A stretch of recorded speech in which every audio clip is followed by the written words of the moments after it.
Hey guys, welcome back to the channel. This is a story about what if Naruto is God's Slayer fairy tale. Before I start, please support for more amazing content, and do consider subscribing to my channel and share this video with your friends. This is written by Black Flame of Destruction and link in description and support writer. Let's start the video. Chapter 1, Birth of a Legend. Magic, Meho, it is the physical embodiment of the spirit. When the physical spirit of an organism connects with the spiritual flow of nature, the spirit forms magic as a product of the connection. The particles of magic are also called eternano. Only 10% of the world's population is able to use magic, which is noted to keep a balance between ordinary people and those with magic. It takes an enormous amount of concentration and mental ability to use magic, and those that are capable of using magic are called mages, madoshi, or wizards. Mages reside all over the world of Earthland, ASU Rando, and these mages come together to form what are known as guilds, Naruto, to learn more about magic and gain bonds of camaraderie, as well as to take jobs to support themselves. These jobs range from as simple as delivering a package, to as hard as killing huge monsters. Guilds are found all over Earthland, but the highest concentration of magic guilds are found in the kingdom of Fiorio-koku, a permanently neutral nation with a population of 17 million, which is home to many famous guilds. But it is one particular guild in this country which has produced many legends and will continue to do so for years to come. This guild's name is Fairy Tale, Furitairu. It was founded in X686 by a group of 4 people, 3 young men and 1 teenage girl. The 3 men were named Purhito Gablog, Warod Sequin, and Yuri Dreyer. These men were originally treasure hunters, until they ran into the 4th founder of Fairy Tale in that same year. The teenage girl's name was Mavis Vermilion, and she was the first master of Fairy Tale. Mavis Vermilion was a 13-year-old girl who had grown up pretty much alone on Tenru Island. She had very long, wavy blonde hair which went down to her feet, with one lock pointing straight upwards, large green eyes with no irises, and a childlike build. She wore a frilly, pink layered robe with a red ribbon tied in a bow around her neck. Around the chest area were 3 blue diamond patterns with 2 blue triangles above.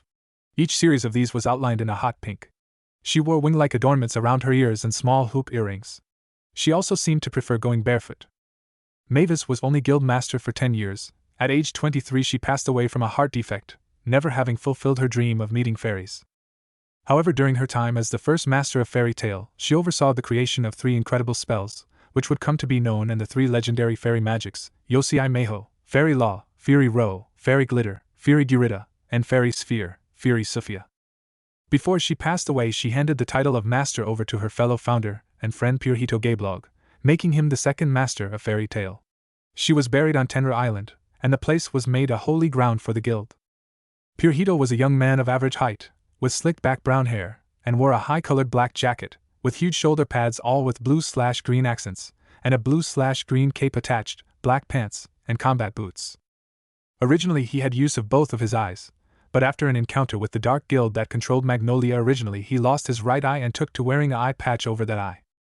In his older years he was tall, his hair had grown long and became silver-white but remained slicked back. His outfit changed somewhat to sport a light cape bearing Fairy Tale's mark on the back, complete with a dark fur-lined mantle, and what looked like a loose robe below it.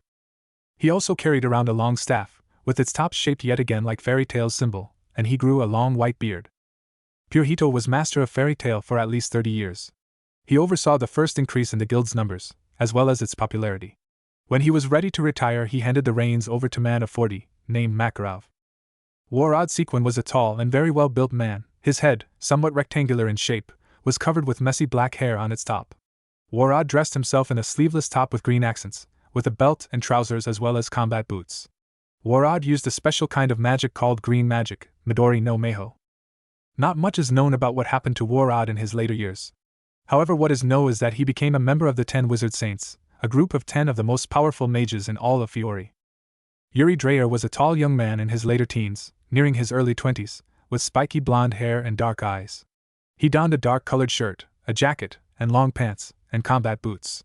Yuri would be most famous for being the father of the 3rd master of Fairy Tale, Makarov Dreyer. Upon his son turning 18 he disappeared and no one knows his current whereabouts or status. Makarov Dreyer, the 3rd master of Fairy Tale, was born in X696 to Yuri Dreyer and his wife. In his youth Makarov was a man of below average height, and had inherited his father's spiky blonde hair, though his own stuck straight up. His attitude as a young man was rather impatient, and he never hesitated to start fights with his fellow guild mates. Makarov became an S-class mage, the highest class of mage there is, of the guild at 20. He gained the nickname the Titan, due to his unique magic called Titan Magic, Giayanto Meho, which allows him to grow to enormous proportions. Makarov was a member of a team of 6 including himself, called Team Makarov, and was close with each member, especially the only female member of the team Porylyusica who was 15 years his junior. Makarov was made 3rd Master of Fairy Tail by Purehito in X736, at the age of 40. In X741 he was named as a member of the 10 Wizard Saints, Sight and Daimedo. Makarov himself had children, 2 sons by 2 women. The first was born to Makarov and his wife, and was given the name Ivan, who unlike the rest of his family was born with black hair. Ivan grew up to be powerful in his own right, however he always had a darker nature than the rest of his family. Makarov's wife died when Ivan was 2 years old. The second was born to Makarov and Porylyusica, who had been there to comfort the guild master when his wife died, causing them to grow even closer. The boy was named Minato, and he like his father inherited the Dreyer family's spiky blonde hair. Minato himself grew up to be powerful, some would say even more so than his brother and father. Ivan Dreyer is a tall and muscular man, standing at about 6 feet 5 inches, and weighing a good 250 pounds. He has black hair which like the rest of his family's is spiky but only on top of his head and it's short. He does not bear any resemblance to his father or brother. Ivan uses Shikigami magic, Shikigami Meho, primarily, which gives him the ability to turn objects into paper dolls. In X761, Ivan and his wife had a son whom they named Laxus, and the child inherited the Dreyer family looks, including the spiky blonde hair.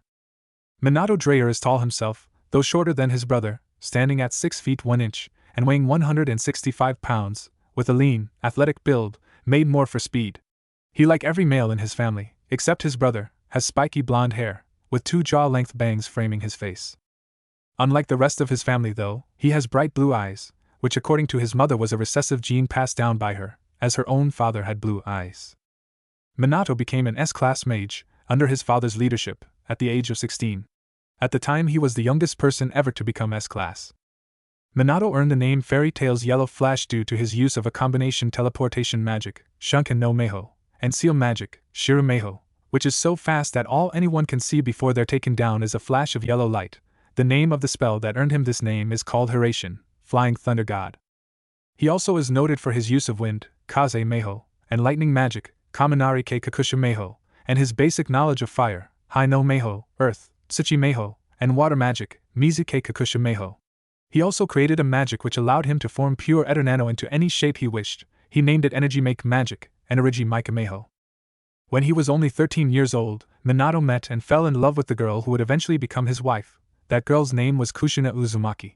Kushina Uzumaki joined Fairy Tail at 13 years old, after her home on the island nation of Land of Whirlpools was destroyed and her friends and family all killed. When she first met her guildmates she proclaimed loudly that she would be the 4th master of Fairy Tail, and the 2nd female master after Mavis. This caused most to laugh, except Minato, who smiled at her and told her his dream was to take over for his father and become 4th master himself. As Kushina grew up, she grew more and more beautiful. Kushina as an adult is a woman who stands at 5 feet 4 inches, with a slender yet feminine build, fair skin, violet eyes, and fiery red hair which falls down to her shapely ass, and 2 strands that frame both sides of her face. She wears a black hair clip in her hair, parting it on the left to keep it out of her eyes. Kushina made S-class at the age of 19, and became known in the guild as the red-hot-blooded habanero due to her temper. Around Fiori, however, she became known as Fairy Tail's Queen of Blades, due to her use of a special kind of requip magic, Kanso Meho, called Blades Magic, Yaiba Meho, which allowed her to only call on different kinds of swords. She was also a master of seal magic, chain magic, Rensa Meho, and rune magic, Rune Meho, and slightly proficient with water magic and wind magic. Eventually Minato and Kushina began to date. When they were 17, after he saved her during a mission to take out a dark guild, she was knocked unconscious by one of the members and kidnapped to be sold as a sex slave. Minato found her by following her red hair, defeated the kidnapper, and took her back to the guild bridal style in his arms. At the time he said he found her because of the trail she left with her hair, and that he noticed it right away because he'd always found her red hair to be beautiful. It was at that moment she fell in love with the master's second-born. At 21 both Minato and Kushina were named to the 10 Wizard Saints, which was a proud moment for Makarov. However, he was even prouder when a year later Minato and Kushina married and the young redhead became his actual daughter. At 23 Minato and Kushina left the guild, and took a leave of absence from the Wizard Saints due to Kushina falling pregnant with their first child. This happened about a year after the birth of Ivan's son Laxus. Makarov was just happy as could be that he was going to be a grandfather again, and the entire guild congratulated the young couple. However, there was one member of the guild who did not share the rest of the guild's enthusiasm, and that was Ivan. As Ivan saw it, the pregnancy of his sister-in-law and impending fatherhood of his little brother was just another way for the brat to show him up. Ivan had developed a deep-seated hatred for his baby brother because of all his accomplishments, and all the praise he received, things that he felt should have been his as the older brother. So Ivan sat back and plotted to gain his revenge against Minato, through their children someday.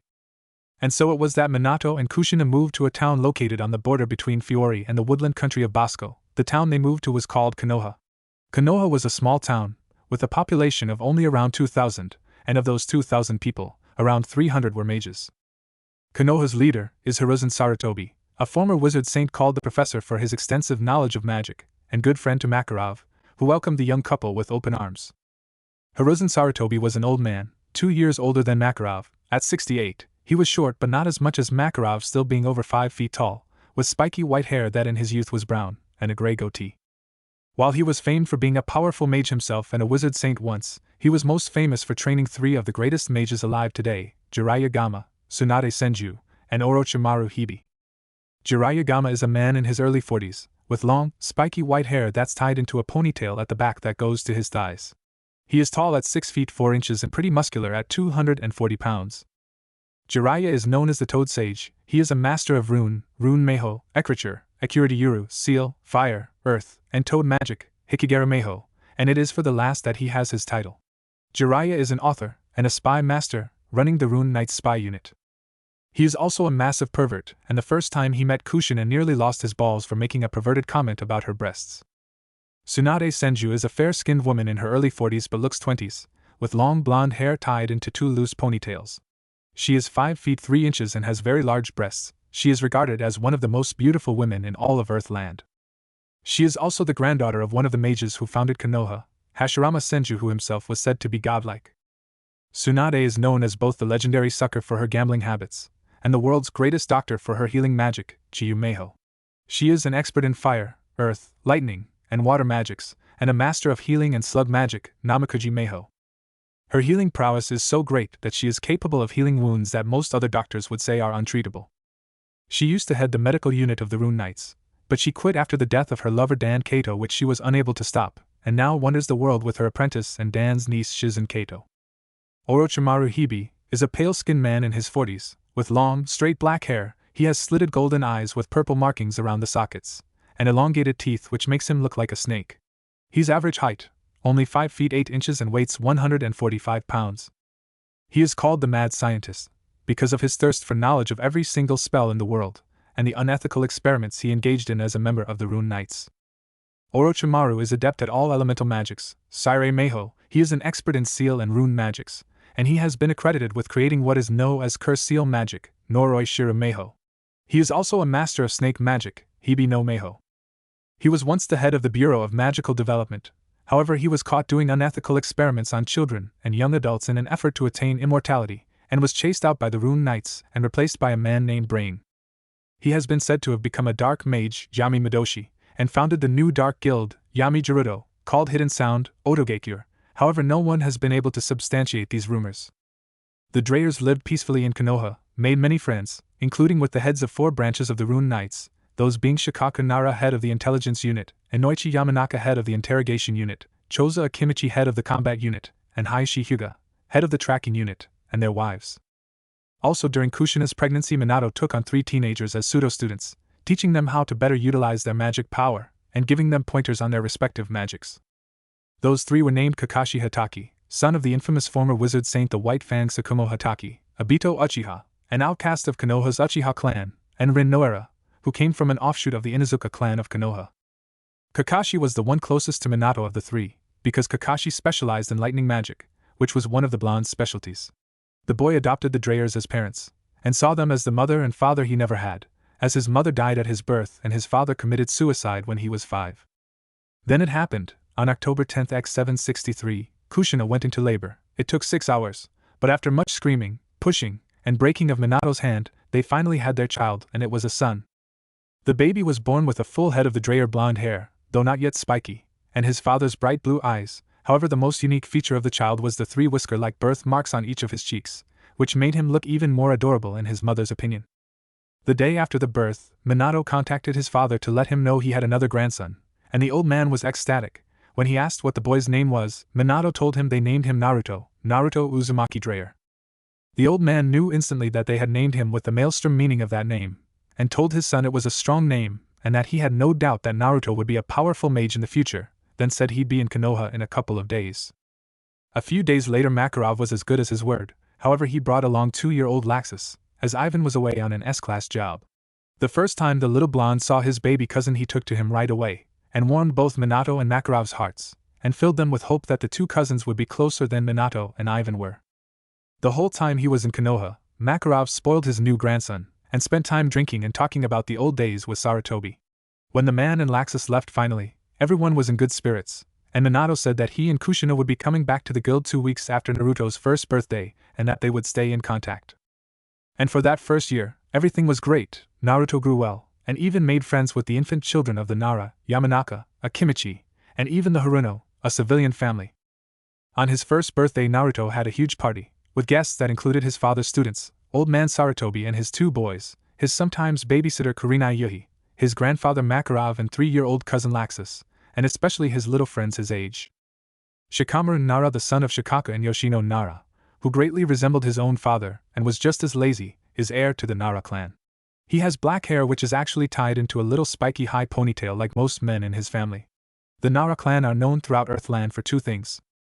The first, and what makes them perfect to head the intelligence division of the Rune Knights, is that every member is a genius. The second is their unique brand of shadow magic, Kagemeho, which allows them to link their own shadows to those of other people and bind them, causing the other person to repeat every action that the Nara makes. Ino Yamanaka, the daughter of Inoichi and his wife, heiress of the Yamanaka clan, who like her father has platinum blonde hair and blue/green eyes. The Yamanaka clan have headed the interrogation unit of the Rune Knights for 3 generations so far. The reason for this is their unique brand of mind magic, Kokoro no Meho. Choji Akimichi, the son of Choza and Chizuru, who has spiky brown hair, and is quite the pudgy baby, is heir to the Akimichi clan. The Akimichi clan have headed the combat division of the Rune Knights for 3 generations, for 2 reasons. First is their above-average physical strength and durability granted to them by their large bulk, as the majority of Akimichi men can reach heights of up to 6 feet 10 inches, and weigh as much as 500 pounds. The second is their unique brand of Titan magic, which allows them to enlarge only parts of their bodies and not the whole body itself. Lastly is Sakura Haruno, daughter to Kizashi and Mabuki Haruno, who own a clothing shop, and inherited her pink hair color from her father while gaining her mother's jade green eyes. The Harunos own a clothing store in Konoha and have made a good living from it. Kiba Inuzuka, second and youngest child of the matriarch of the Inuzuka clan, Tsum, younger brother to the heiress of the clan Hana. He has wild spiky brown hair and brown eyes. He looks slightly feral because the Inuzuka clan use a special brand of animal magic, Animara Meho, called dog magic, Inu no Meho, which involves dogs. Shino Abirame, son of Shibi Abirame and his wife, heir to the Abirame clan. Shino has bushy dark brown hair and dark eyes. His family is known to also use a special brand of animal magic called insect magic, Mushi no Meho. Hinata Hyuga, the only daughter to Haishi and Haidome Hyuga, heiress to the Hyuga clan. Hinata is a pale-skinned little babe, with short, dark blue hair which she inherited from her mother, and the white eyes of her clan with a hint of lavender. The Hyuga clan are well known for 2 things, their palm magic, Pamu Meho, which they use in conjunction with their special hand-to-head style called Gentle Fist, and their unique brand of eye magic, Mi Meho, known as White Eye, Byakugan, which allows them X-ray and telescoping vision, as well as giving them a 360-degree range of sight. And the ability to see the magic systems of people. Its activation is denoted by the bulging of the veins around the Hyuga's eyes.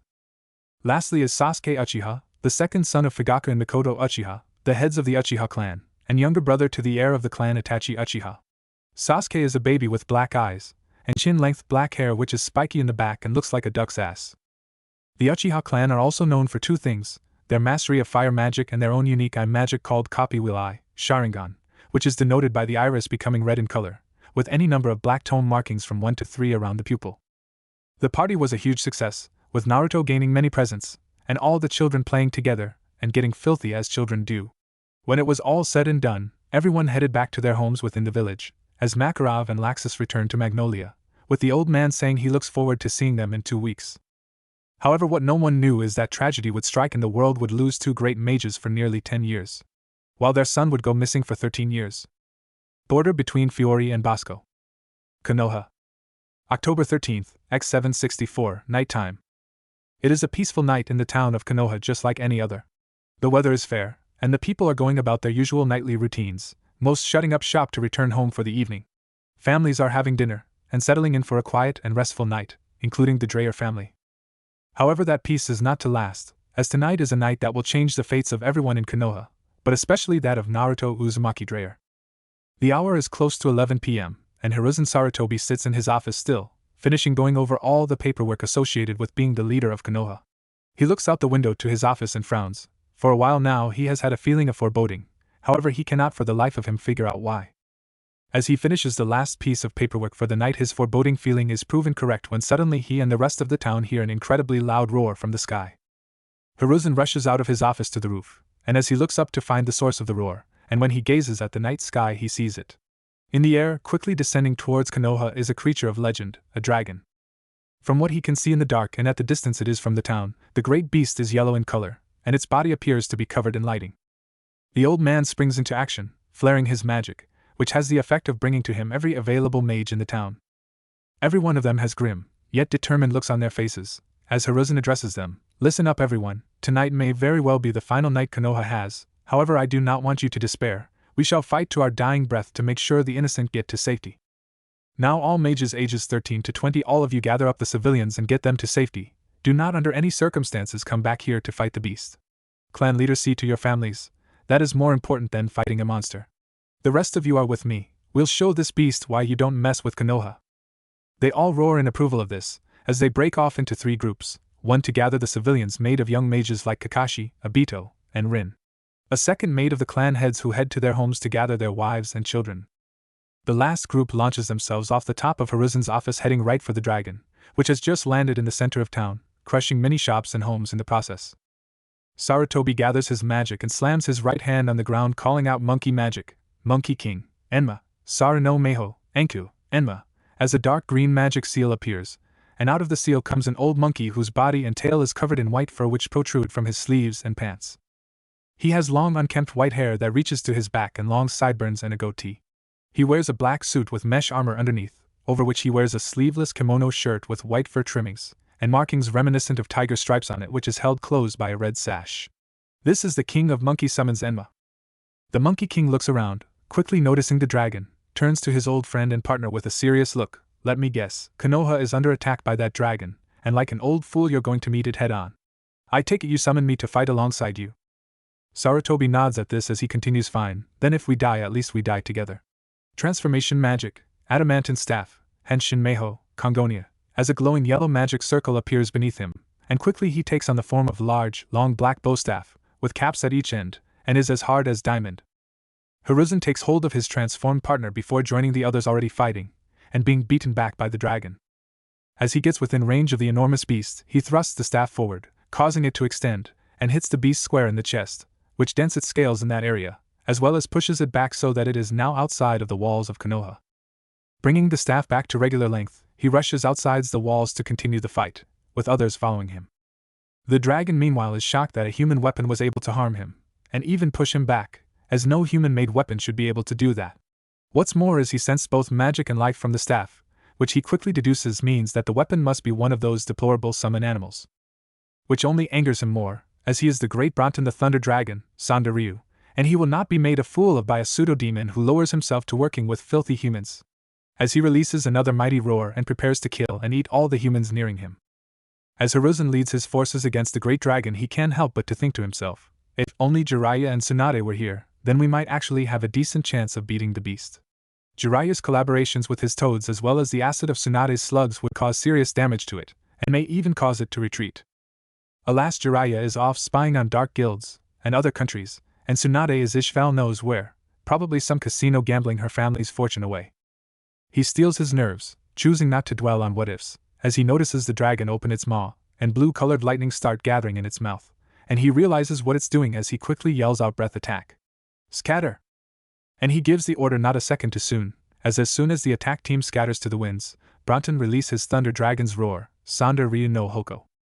Launching a wide and enormous beam of blue lightning, which disintegrates everything in its path, even destroying part of the mountain behind the town where the faces of all Konoha's leaders are carved. Looking at the destruction caused by that one attack, all the mages are astonished and shocked, However, Hiruzen Sarutobi has an entirely different reaction. Upon seeing the damage done to his home, the place he grew up, where he learned to be a mage at the feet of Hashirama Senju, the man known as the god of wizards, and his brother Tobarama Senju, the old village leader, is enraged. Suddenly all the mages in the area are brought to their knees by the sheer force of the professor's magical power. The old man rushes Bronton with the speed a man of his age should not possess, his magical aura coming off his body in waves of green, his power enough to even gain the attention of the dragon. Before he raises the adamantine staff high into the air, elongating and slightly enlarging it, and brings it straight down on Bronton's scaled head with a resounding crack.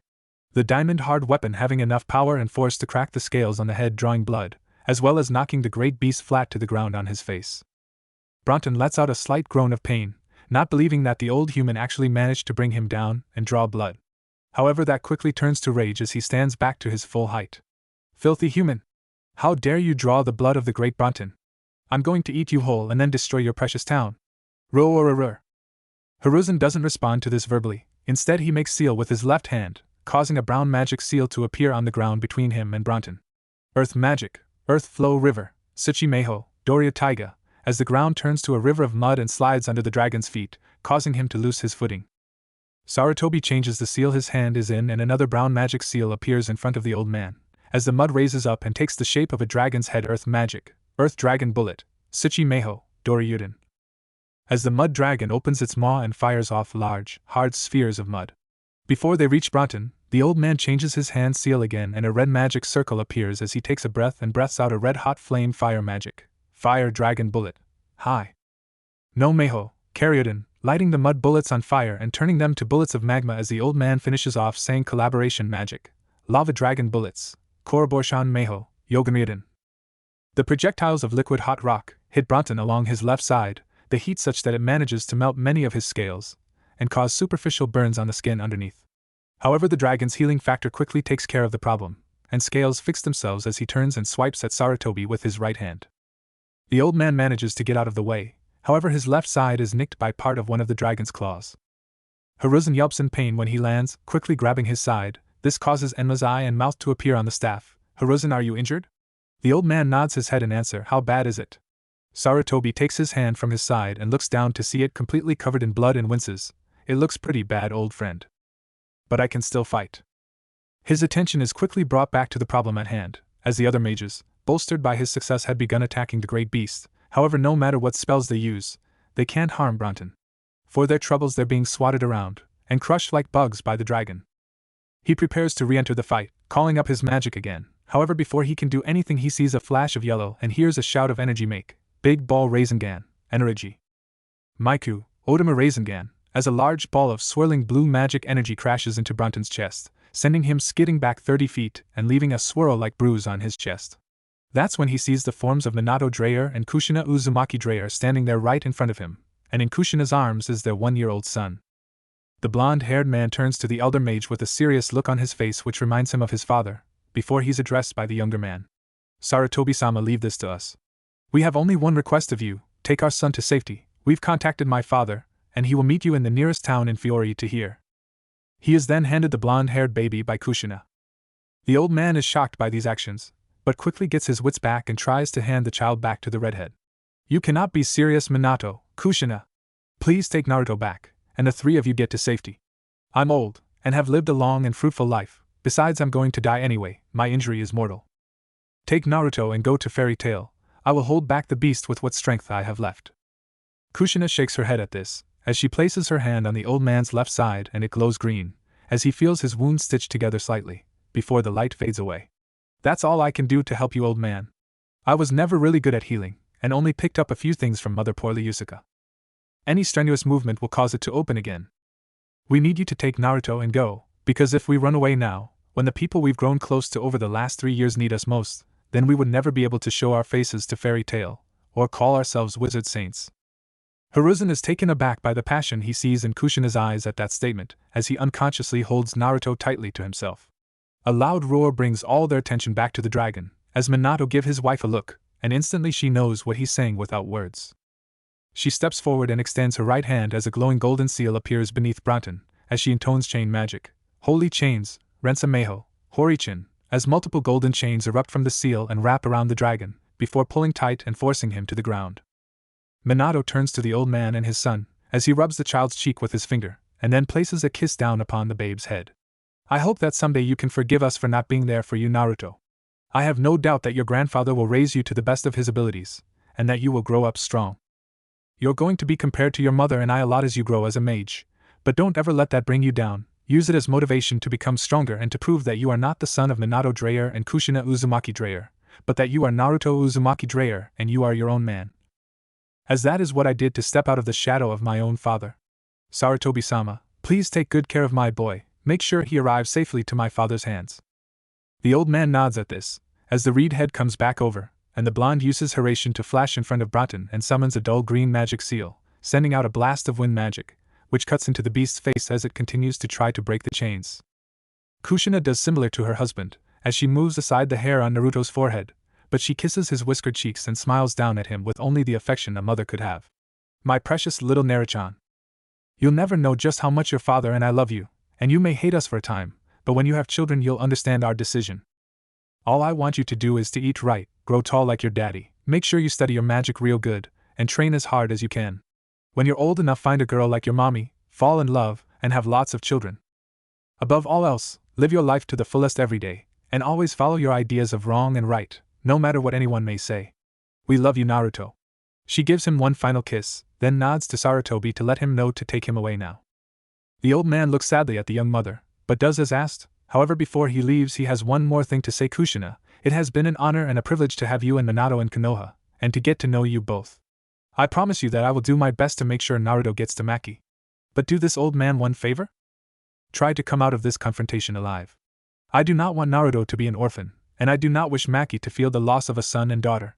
Farewell, and may Ishvao guide your hands. With that he runs off with the youngest Dreyer in his arms, heading for the nearest town to the border in Fiori. Kushina turns back to the dragon as her magic skyrockets, and starts coming off her in waves of dark red, and her hair floats in the air becoming like 9 red tails. A red magic circle appears as she calls out Blade's magic, Ascalon, Yaida. Meho, Asukaran, as she summons the legendary dragon's slaying blade Ascalon, which as soon as she takes it in her hand glows with magic as she rushes Bronten. The battle would rage on for many hours, with the 2 young wizard saints scoring many wounds upon the thunder dragon. However, Bronten would also get wounds on the 2 humans. In the end, Minato and Kushina would finally figure out a way to end the dragon and keep their lives, though it would take most of the magic they had left. Together the husband and wife team used a spell called Seal Magic, Self-Destruction Spell, Shirameho, Jiritsu Hokai Mahijin, and placed it upon Bronten. The self-destruction seal is one that uses the magic of who or what it is applied to fuel itself, and destroys that person or object and an area around it completely. The seal worked, and Bronten the Thunder Dragon was killed, and everything in a 10-mile radius was destroyed, including the outer edge of Konoha. Minato, using the last of his magic, managed to use Hiraishin to take Kushina and himself to safety, concentrating on the marker he had left in his mother's tree house in the forests of Magnolia Town. It was a shock to poor Yusuka to see the telltale yellow flash of her only child's technique, but even more so to see her son and daughter-in-law appear unconscious and heavily injured. Poor Yusuka quickly went to work to save their lives, and by the grace of the gods of magic, she managed to do it. However, though she patched up her son and his wife, they slipped into comas, and she quickly called Makarov to come to her home. However, she was told by the guild's ace and Minato's best friend Gildarts Clive that the old master had gone to get their grandson, so she told the man to inform Makarov to come to her house as soon as he returned.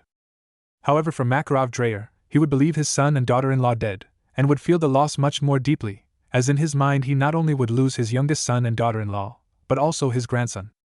Makarov would arrive in the little Fiori village nearest to the border with Bosco, within hours of being alerted by his son of his plans. He would wait for over 2 days for Hiruzen to arrive with his youngest grandson, but the man would never arrive. So the 5th strongest wizard saint would go to look for his old friend, hoping that he only got held up by his old age and not something untoward. He would find the man a day later, 150 miles outside of Konoha, and around 5 miles from the village they were to meet. However, he would find him dead, with the bodies of many cultists laying around him. Taking in the scene, he can already tell what happened. During the trip to bring Naruto to Makarov, Sarutobi was stopped by the cultists, who had most likely felt the great magical power within Naruto and wanted the child. The man obviously refused and a fight broke out. Hiruzen fought with all his might. Even though he was holding on to Naruto, he managed to take out a great number of them. His downfall came when his earlier wound from fighting Bronten that was partially healed by Kushina had reopened and he started to bleed heavily. The cultists had started to overwhelm him, However, before they could kill him and take the child, a third party had arrived, and with powerful magic, killed all the cultists. Makarov came to the conclusion that Hiruzen must have felt goodness in the third party and given his grandson to the person, and that man or woman had then left with the 1-year-old to God's nowhere. Falling to his knees, the Titan of Fairy Tail wept for the loss of yet another precious person, his friend Hiruzen Sarutobi, and wept for his missing grandson. However, he quickly pulled himself together, realizing that there was hope that Naruto was still alive, and that someday he would come to Fairy Tail and return to the only family he had left. After that, he destroyed the bodies of the cultists with fire magic, and then gave his old friend a proper burial with help from his Titan magic. Makarov then turned and headed for home, back to Magnolia Town, and back to Fairy Tail, with thoughts of find and informing Tsunade and Jiraiya that their teacher, their surrogate father figure, was dead. However, what Makarov could never imagine is that the third party who saved Sarutobi and took Naruto away was no mere mortal wizard. No, the person who took the youngest Dreyer was a god, nor could he imagine that he would find his son and daughter-in-law alive but in comas that they would not awaken from for 10 years. Mountains of Fiori. October 14th, X764. In one of the mountain ranges of Fiori, the one nearest to Clover Town, at the highest peak we find a single wooden house, which seems to be built into the mountainside. Inside the house can be seen only 2 occupants. The first is a man. He is tall, standing at nearly 6 feet 8 inches, and weighing 300 pounds, his body covered in large muscles. He has short, messy gray hair, with the fringes colored white, dark blue, and dark yellow. His eyes are orange. He is dressed in a loose tunic-like top that has the kanji for storm god on the back, dark pants, and boots. The second occupant is easily recognizable by its little head of blonde hair as Naruto Uzumaki Dreyer. This man is Zarek the storm god. Zarek looks down at the baby in his arms and thinks about how he came to have the little one. It was a normal day for the storm god. He was minding his own business, having some fun making storms in Bosco, when he felt a spike in magical energy, one large enough that it caught his attention, and so being naturally curious, he decided to check out the source. When he reached the source of the magic he found that it had come from an elderly man, probably in his 60s. However, what really got his attention were all the men in purple attacking the old guy, whom he knew to be cultists of the mad wizard Zeref, while he attempted to protect a child. He had to give the old man credit for being able to take on so many enemies at once. However, he became enraged when he saw that the man was bleeding heavily from his side, and the other men were trying to get at the child. Deciding he had seen enough, Zarek had released his magical power, which froze everyone in the clearing in their tracks, and stepped out of the shadows. He didn't say a word, he only proceeded to swiftly kill the cultists, using his mastery of the elements of the storm, those being wind, water, and lightning. After he finished the last cultist, he spoke with the old man, and learned his name was Hiruzen Sarutobi, and that the child's name was Naruto Dreyer. Sarutobi told him that he was from the town of Konoha, which had recently come under attack by the dragon Bronten, whom Zarek knew as he'd kicked the lizard's ass a few times in the past. He said that the boy's parents sacrificed themselves to stop the beast and tasked him with getting their son to his grandfather, and that what he was on his way to do when the cultist attacked him for Naruto. Zarek proceeded to feel out for the child's magical container, and what he felt when he did blew him away, for the child had a great deal of magical power that would no doubt increase as he got older, and would make him one of the most powerful wizards to live. So he quickly made a decision. He told the man that he would like to take the boy with him to his home and train him and teach him God's Slayer magic, Metsujin Meiho. When the man voiced objections to this, he waylaid his fears by telling him that after the boy's 13th birthday he would send him straight to his grandfather. All Sarutobi had to do is tell him who that was and where he was located. The old wizard, knowing from experience how powerful a god slayer could be, due to his teacher Hashirama Senju having been one for the element of wood, agreed to the request. Being informed that the boy's grandfather was named Makarov Dreyer, and that he was the guild master of the Fairy Tail Guild in Magnolia Town, Zarek took baby Naruto from Sarutobi. Before he left, he made sure the man was comfortable for his final hours in this world, and then using his power over wind he flew back towards his home with the babe tucked in his arms. Now he looks down at the sleeping child, and can't help but to wonder how the next 12 to 13 years are going to go. However, he's sure that his new adopted son/student will blast through all his expectations and be the first ever to learn and master all 3 elements of the storm, and then storm god slayer magic, Erasure no Metsujin Meiho, itself. So as he lays the child in his crib then goes into a meditative trance, he looks forward to the future with a smile on his face. Chapter 2, Childhood Training. Valley in the mountains of Fiori near Clover Town. July 21st, X771. Naruto age 7. It's been nearly 7 years since that fateful day when the town of Konoha was attacked by the Thunder Dragon Bronten, and many brave mages gave their lives to fight him. 7 years since Minato Dreyer and Kushina Uzumaki Drayer defeated him with a powerful seal and managed to escape with their lives but slip into comas. 7 years since Zarek the Storm God took young Naruto Uzumaki Drayer, who prefers to just go by Naruto Drayer, in and adopted him as his son. Naruto is now almost 8 years old, and is tall for his age, standing at 4 feet 5 inches, and weighing 60 pounds. Naruto is almost a spitting image of his father, with spiky blonde hair minus the jaw-length bangs and sparkling blue eyes, but with his mother's eye shape, and slightly tan skin tone. Also unlike his father, he has 3 whisker-like birthmarks on both his cheeks. Also unlike his father, he's slightly stocky, an effect of the training Zarek has put him through, for as the man says, a storm is both fast and powerful. Naruto's life with Zarek has been good thus far. When he turned 2, the god began to teach him how to read and write, something he picked up pretty quickly, proving to be nearly as smart as his birth father. At 4 he began to teach the boy about the history of the world and of magic, also that was the year he began Naruto's physical training. At 5 he began the boy's magical training, and using a special item only available to gods had his magical affinities tested, and found he had high affinities to lightning, Kaminari ke Kakusha Meho, wind, Kaze Meho, water, Mizu ke Kakusha Meho, and seal, Shira Meho, magics. As well as low affinities to light, Hikari no Meho, rune, rune Meho, chain, Rensa Meho, and requip magics, Kanso Meho. This discovery filled the god with joy, as it meant that the boy would take not only all the individual elements of the storm but also to his storm god slayer magic, Erashur no Metsujin Meho. He started off his magical training by teaching him lightning god slayer, Kaminari no Metsujin Meho, wind god slayer, Fuji no Metsujin Meho, and water god slayer, Suijin no Metsujin Meho, magics. However, when he started his training with the first, he told Naruto that his individual god slayer magics, Metsujin Meho, would never be as powerful as god slayers who specialize in only those elements, but would still be stronger than dragon slayers of those elements. First he taught Naruto lightning god slayer magic, which the little blonde picked up quite quickly and easily, learning and getting down most of the spells by the time he turned 6. At 6 is when he started to learn wind god slayer magic. This one was a bit harder to learn as wind and lightning are opposing elements, however he picked it up and learned nearly all the spells by his 7th birthday. At 7 is when his training in water god slayer magic began, and is that training that is still going on now. For this training they moved from their mountain peak home to a valley nearby where there was a river, so that the boy could practice his new spells, without flooding their home. Naruto can be seen in his fighting stance. He is wearing a loose dark orange shirt, black shorts, and combat boots.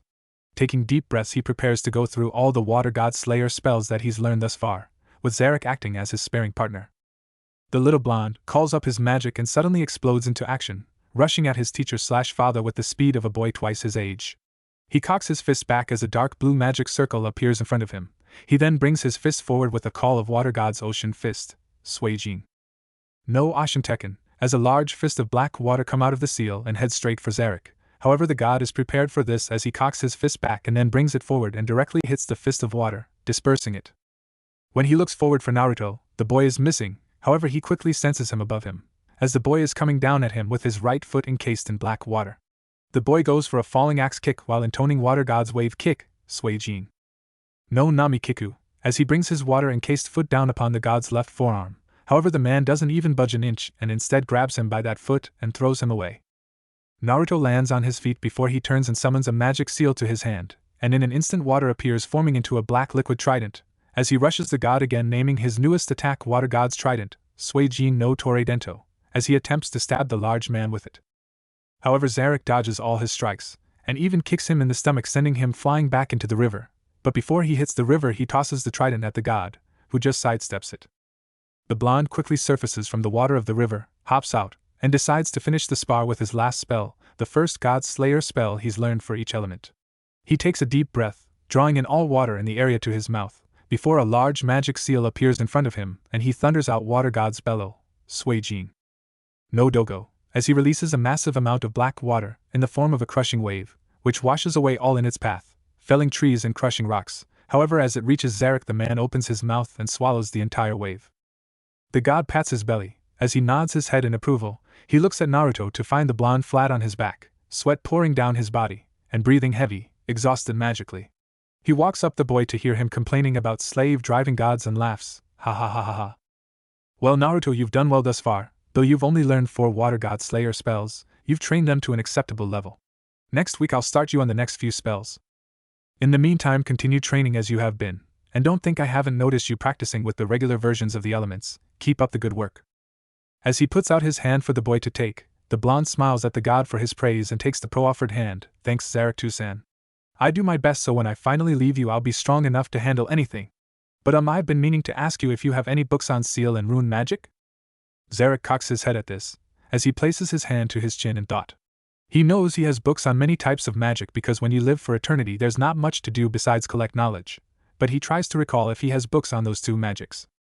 After a few moments to sort through his memories he smiles and gives his adopted son an answer. Yeah, I have a lot of books on seal and rune magics. In fact, the books I have were written by the wizards who created those two magics. When we return to the peak I'll give them to you and you can learn those magics on your own time. Now how about you go get cleaned up and changed and then we'll eat lunch and do your history lessons. I think you're going to like today's lesson as it's on guilds. The blonde whoops in joy at this news and quickly runs off to wash up, causing the god to laugh at his exuberance. He enters the cave they're currently staying in, and makes them a nutritious lunch. A few minutes later the blonde walks in, now wearing a red shirt with a black lightning bolt on the front, dark wave pattern on the hem, and a tornado on the back, with dark pants, and his usual boots. After lunch, Zarek sits the boy down and begins to tell him the history of all the guilds in Fiori. However, when he gets to Fairy Tail he turns slightly somber, and when asked what is the matter by Naruto, the god chooses to finally tell him the truth. He tells him that the current master of Fairy Tail is his grandfather, and that his parents had originally wanted him to be raised by the man, however he took him in when the man transporting him was attacked.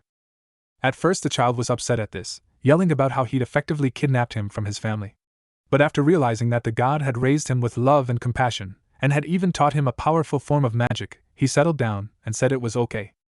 Then he asked about his parents and grandfather, and the man told him that his grandfather's name is Makarov Dreyer, and is the source of his last name, and is considered the 5th strongest member of the 10 wizard saints. He tells him that what he knew of Makarov was that he was called the Titan of Fairy Tail, and is the 3rd master of the guild. He said that from what information he gathered on the boy's parents they too were wizard saints, and were named Minato Dreyer, the youngest son of Makarov, and Kushina Uzumaki Dreyer, and that they had both been masters of seal magic. But says his father was a master of lightning and wind magics, while his mother was a master of chain magic, Rensa Meiho, and blades magic, Yaiba Meiho. Naruto made a vow that day. He vowed that he would master all his god slayer magics as well as becoming at least an expert in seal and rune magics, by the time he leaves Zarek. He also decided that day to take up swordsmanship in honor of his mother. For the next year, he worked his butt off to learn all the water god slayer magic and did it. He also made great headway with the regular elemental spells, and learned requip magic so that he could summon and put away his wooden training sword whenever he wanted. Mountains of Fiori near Clover Town. August 21st, X772. Naruto age 8 nearing 9. Naruto now 8, and Zarek arrive back to their home at the peak of the mountain. Naruto is tired and drenched in water and sweat, his clothes are torn and singed, and his hair is messier than usual. The reason for this is because of the final test that he just underwent for his individual god slayer magics. He had to prove that he had mastered all the techniques to a good enough level for the storm god, and he passed with flying colors, though he's a little worse for wear from it. Now he's heading for his room, which he has missed for the last year and a half, to get a shower and change into some pajamas. All he wants to do is eat dinner, and then hit the sack. However, he feels Zarek's hand on his shoulder and turns to the man with a questioning look. The god smiles at the blonde. You did well today, Naruto. I'm proud of the progress you've made the last almost 4 years. I'll give you those books I promised you on seal and rune magic, and you can get started on reading and learning them tomorrow. This next week is free. But next week you need to steel your resolve, because that is when we begin your Storm God Slayer magic, Erasure no Metsujin Meiho, training. If you can learn it you will be the first ever Storm God Slayer in recorded history. I have faith in you, kid. With that he walks off towards his library, leaving a shocked yet excited Naruto in his wake. True to his word, as soon as the boy came out of his bathroom, clean and dressed in his PJs, he found the 2 books on his bedside table. So taking the book on seal magic he sat on his bed and began to read, and that is how Zarek found him when he came to tell him dinner was ready. After eating a hearty meal of rice, barbecue beef, and vegetables, Naruto returned to his room and started reading the rune magic book, and that's how he fell asleep. For the whole week the blonde would do his physical training in the morning, and spend the afternoon delving into seal and rune magic, and at night he would meditate and prepare his mind for the rigors of the training to come. Within the week Naruto could say he was a novice in the 2 new magics he'd been studying, and he was ready to learn Storm God Slayer magic. August 28th of X772 finds the blonde God Slayer standing in the training grounds within the mountain peak. If you look closely at him you can see his body vibrating with excitement. Across from him stands his adopted father and teacher, the Storm God Zarek. Zarek looks at the boy with slight pride, thinking of how strong he already is, and knowing how much stronger he's about to become, he clears his throat to get Naruto's attention. Alright Naruto, today begins your training in MY magic, Storm God Slayer magic. Now in order to properly use Storm God Slayer magic you'll need to combine the 3 other God Slayer magics together. The storm is the unmatched speed of lightning, the deadly force of wind, and the crushing power of water all rolled into a single destructive force. Naruto stares at Zarek in awe at the god's words, before the gray-haired man turns around showing his back and continues, now the first spell you're going to learn is the first spell you learn for each of the individual elements, that being the storm god's bellow. Now watch carefully. Zarek calls up his magic energy, the force of it enough to crack the ground and bring the blonde to his knees. The god takes a deep breath, gathering lightning, air, and water to his mouth, as a large gray magic seal appears in front of him and he intones Storm God's bellow, Erasure no Dogo, as he releases an enormous swirling vortex of black water and wind with black lightning in the center. The attack hits a boulder and completely destroys it, and continues on through the mountain wall behind it, punching a huge hole in mountain, as it exits to the outside and continues on, punching through the next peak over, before finally dying out. Naruto stares in complete awe of the power of just a single Storm God Slayer spell. The blonde can't help but to think of how badass he's going to be when he gets that spell, and every other Storm God Slayer magic spell down. Meanwhile Zarek looks at the damage he caused and chuckles while scratching the back of his head, oops, I think I put a little too much power behind that one. It was only supposed to obliterate the boulder, oh well what do I care, I'm a freaking god, that will just make the mortals respect my power more. Naruto's sweat drops at his adoptive father's antics, however he quickly shakes that off, and begins to try to use the Storm God's bellow, while Zarek observes. The whole day the blonde tries and tries, but has no success, and the god tells him not to be discouraged as it will take time to get the perfect balance between the 3 elements. That is how Naruto's training in Storm God Slayer magic went for the rest of X772.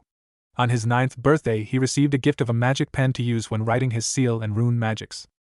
Finally near the end of that year, on December 25th, X772 the blonde finally accomplished what he'd worked months for.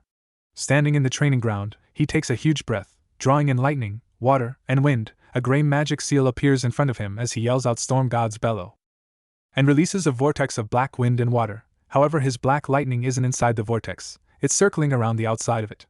Naruto's bellow is 1/3 the size of Zarek's, but when it hits the target boulder it has enough power to grind it to dust. The blonde jumps up and whoops in joy at finally managing to do his first Storm God Slayer spell. Zarek looks on in approval and great pride, for he now knows he was right, that the little blonde will be great, and has the potential to master his magic. The gray-haired god claps his hands, very good Naruto, very good indeed. The bellow one of the hardest spells to learn, it's why I've always had you learn it first when starting each element. The physical spells will be a bit easier but still very hard, and the God Slayer secret arts, Metsujin Oji, will be the hardest to learn. Naruto nods his head at this, knowing that he's right as he continues, but with determination and heart you will master everything I've got left to teach you. Also starting this coming year I'm going to allow you to start going into Clover Town, so that you can get used to human interaction, and maybe find some friends your age. Even I know it's unhealthy for you to constantly be up here in the mountains with me. The blonde nods in agreement to this, and is secretly excited to get the chance to meet and befriend other children his age. That night after training all day, and only slightly increasing the power of his new bellow, the two have a dinner of fish, rice, and vegetables before heading to bed. East Forest of Magnolia Town. Poorly Yusuka's tree house. May 12, X773. We find the elderly pink-haired healer going about her daily routine of sweeping up her house. For the past 9 years she has had 2 long-term patients, her son Minato Dreyer and his wife Kushina Uzumaki Dreyer, and for all the time she's never been able to figure out why they slipped into the comas they have been in all this time. Over the last 9 years her former teammate and lover, father to Minato, Makarov has come to visit the 2 once a week to check on their condition, and each time she's told him the same thing, that there has been no change. 9 years ago, when Fairy Tail's 3rd master had returned from retrieving their grandson Naruto, empty-handed, she had been angry and asked him where the babe was, when he told her that Hiruzen had died protecting Naruto and given him to someone who had helped them. She beat him over the head and called him an old fool before tossing him out of her house. It had taken her an entire week to cool down and permit the old man back into her abode. After having a conversation about it, she realized that all she could do was hope that Naruto grew up well cared for and happy, and that eventually he'd make his way to Fairy Tail, or one of the other guilds. They then discussed what to do about Minato and Kushina, and Makarov said that they would leave their status a mystery, but act as if they had perished at Konoha. So it came to be that the only people who knew the truth about the 2 now former wizard saints were herself, Makarov, and Gildarts, the last one because he was Minato's best friend and the ace of the guild. They decided to keep it secret from even Ivan, as Makarov had noticed a certain glee in the man's eyes when he told him his little brother and sister-in-law were dead. So for the last 9 years she has been caring for her baby boy similarly to the way she did when he was very little, as well as her daughter-in-law, seeing to their cleanliness, feeding them to keep their strength up, and making sure that their bladders and bowels were properly emptied every day, the last via a spell. Now in all that time neither one has made a sound or even a twitch, however today she's going to be in for a shock. As poorly Yusuka goes about cleaning the room that the 2 long-term patients are in, suddenly her ears pick up a sound coming from both their beds, a sound that is new, that sound is groaning. She places down her broom and goes over to them to check their vitals. What she finds is that they're improving rapidly, and soon enough she notices the 2 begin to twitch different parts of their bodies. For Minato it's his right hand fingers, for Kushina her left foot. Within 2 hours of the start of their movements, the 2 do another remarkable thing, they open their eyes. It's slow at first, and they quickly shut them again to keep out the bright light of the sun, but eventually they fully open their blue and violet eyes respectively and begin to take a look around. The pink-haired woman comes up to her son's bedside and smiles down at him with motherly affection, caressing his cheek. "Welcome back to the world of the living, Minato-chan. We have missed you dearly, my sweet boy." Upon seeing the face of his mother, the blonde smiles back at her and responds, "Hey Ka-chan. I guess my plan worked after all, and I was able to teleport Kushi-chan and myself to your house for treatment." The pink-haired healer nods at this, before taking her hand away from her boy's face, and going over to Kushina's bed to scan her over, while the redhead just smiles at her. "Thank you poorly Yusuka Ka-chan for healing Minkun and I. But I have to know. How is Naru-chan? How is my baby?" This causes poorly Yusuka to cringe slightly, which isn't missed by either younger mage, however it's Minato who decides to voice the question. "Ka-san, what's wrong? Did something happen to Naruto? Where is our son? What is going on with my voice? Why do I sound older?" This causes both women to chuckle at him, as the redhead looks at her husband's face and notices that it does seem a bit older than she remembers and wonders why. The pink-haired woman sighs and rubs her temples before deciding to get right down to business. "I'll answer your questions in reverse order. First off, why you sound older is because you are older, Minato-chan. The year is X773, you 2 have been in comas since just after you flashed here on October 13th, X764. This statement leaves the 2 former wizard saints in complete shock. However, what she has to say next will cause their shock to be replaced by something else. As for where Naru-chan is, I don't know. Makarov went to meet Hiruzen like you asked him to, but the man never showed. When Makarov went to find the man, he found him dead, surrounded by the bodies of several cultists, and Naruto missing. He sent guildarts out to find the babe as soon as he returned to the guild, but after 2 months of searching, guildarts found nothing, not even a trace of Naruto. This news fills the 2 with heartbreak, intense sadness, and in the case of Minato, great rage. However, before the blonde can express his rage by releasing his magic, and to stop Kushina's now forming tears, poorly Yusuka continues. "However, don't despair, there is an upside to this. The old fool said that he sensed the presence of a third party in the area, and that third party was the one responsible for the deaths of the cultists. It looked like he or she helped Hiruzen, who was dying from an earlier wound, and in thanks, and trusting the person, Hiruzen handed Naru-chan to that person, and they are the ones who have him." Kushina, however, gets angry at that. "How is that an upside? Some stranger has had my baby for the last 9 years. He probably doesn't even know who he is, he might have a new name. Hell, the person who raised him may have raised him to be a psychopathic murderer. How is that an upside? Tell me." However, before the pink-haired woman can answer, a voice comes from behind her. "It's an upside because Hiruzen would not have trusted Naruto-chan to someone evil. It is an upside because God's willing the boy will come and join Fairy Tail in the next couple of years, and if not Fairy Tail then another guild that we are friendly with. That is the upside, Kushina-chan, that we will see our youngest Dreyer again." They all turn to see Makarov standing in the doorway, and the man has a look of absolute faith in his eyes that his words are true. He walks into the room, using his Titan magic, Gianto Meho, to become slightly larger, about 6 foot tall, as he walks over to his son's bed and wraps him in a strong hug, patting the man's back. "It's so good to have you back, my boy. You have been sorely missed, not just by this old man, but by the entire guild, especially guildarts. In fact, you missed his wedding and his wife leaving him." The blonde hugs his now larger father back, smiling at the old man. "Thank you too, San, it's good to be back. I can't believe that we've missed so much time and so many events. But can you be certain that my son will find us? Please be honest with me, you owe me that much, old man." The older man nods his head seriously in response, and seeing no lie in his eyes, Minato nods in acceptance before letting the subject drop. Makarov then goes over to Kushina's bed and gives her a gentler hug than his son, and a kiss on the forehead. "It is also good to have you back, my daughter. You will be a shining light for all the younger females at the guild. Someone for them to look up to. Welcome back. The redhead smiles with tears in her eyes as she buries her face in her surrogate father's chest and hugs him tightly.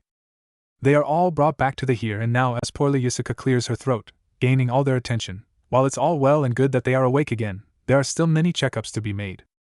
They will need rehabilitation for using their magic, and when they get that back down then they will have to retrain up their spells and fighting styles before I even consider giving them the all-clear to return to active duty. As she ends this statement with piercing glares to all three of the others in the room. Minato and Kushina quickly nod their heads to the woman's words, while Makarov shrinks back to his original size and chuckles. A slave driver as always, my dear. You'll never change, poorly Yusuka-chan. All he gets for this comment is a whack over the head with a broom and a look from said pink-haired healer that screams leave now or get hurt, so he does the smart thing and hightails it out of there and back to the guild. The blonde and redhead laugh at the antics of the first parents, and separately think to themselves that some things never change. Then their thoughts turn to the missing 9 years of their lives, and realizing that they now have to get used to being 34 years old, and the fact that their only child is missing. Lastly, their thoughts turn to the future, and both make a silent vow that when they are finally combat ready again, they will leave and search for their Naruto, and they won't stop until they find him. This is how the world and fairy tale regained 2 former wizard saints. It would take a full year for the 2 to get back into tip-top fighting shape, before poorly Yusuka would begrudgingly agree to allow them back into active service. When they returned to fairy tale they would be welcomed with open arms by everyone, especially Gildarts, who was glad to have his best friend back. However, one man would not welcome them back, and that man was Ivan, who seethed at the fact that he was lied to about his brother's demise, and plot how to get even. However, the 2 would not stay long, as a week after returning they would set off on their journey to find their son. Clover Town. October 8th, X773. Today we find our blonde god slayer doing what he's been doing every day for the last 10 months, walking down the streets of Clover Town.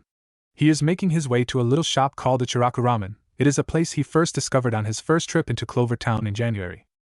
After shopping for new clothes, he was hungry. One of the other shoppers in the clothing store was a girl about 5 years older than himself, so around 14 or 15 years old.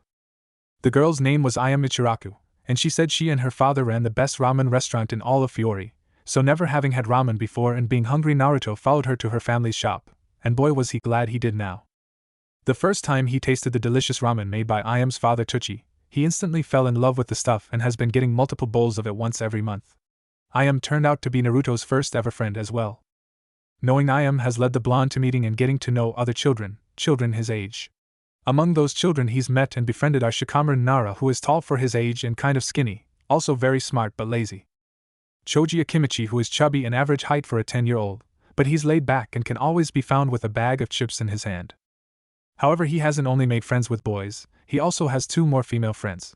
First is Ino Yamanaka, who has platinum blonde hair. Naruto would say that she's very pretty for a 10-year-old girl. Ino is your typical girly girl, she's also a gossip queen. Her mother owns a flower shop in Clover Town.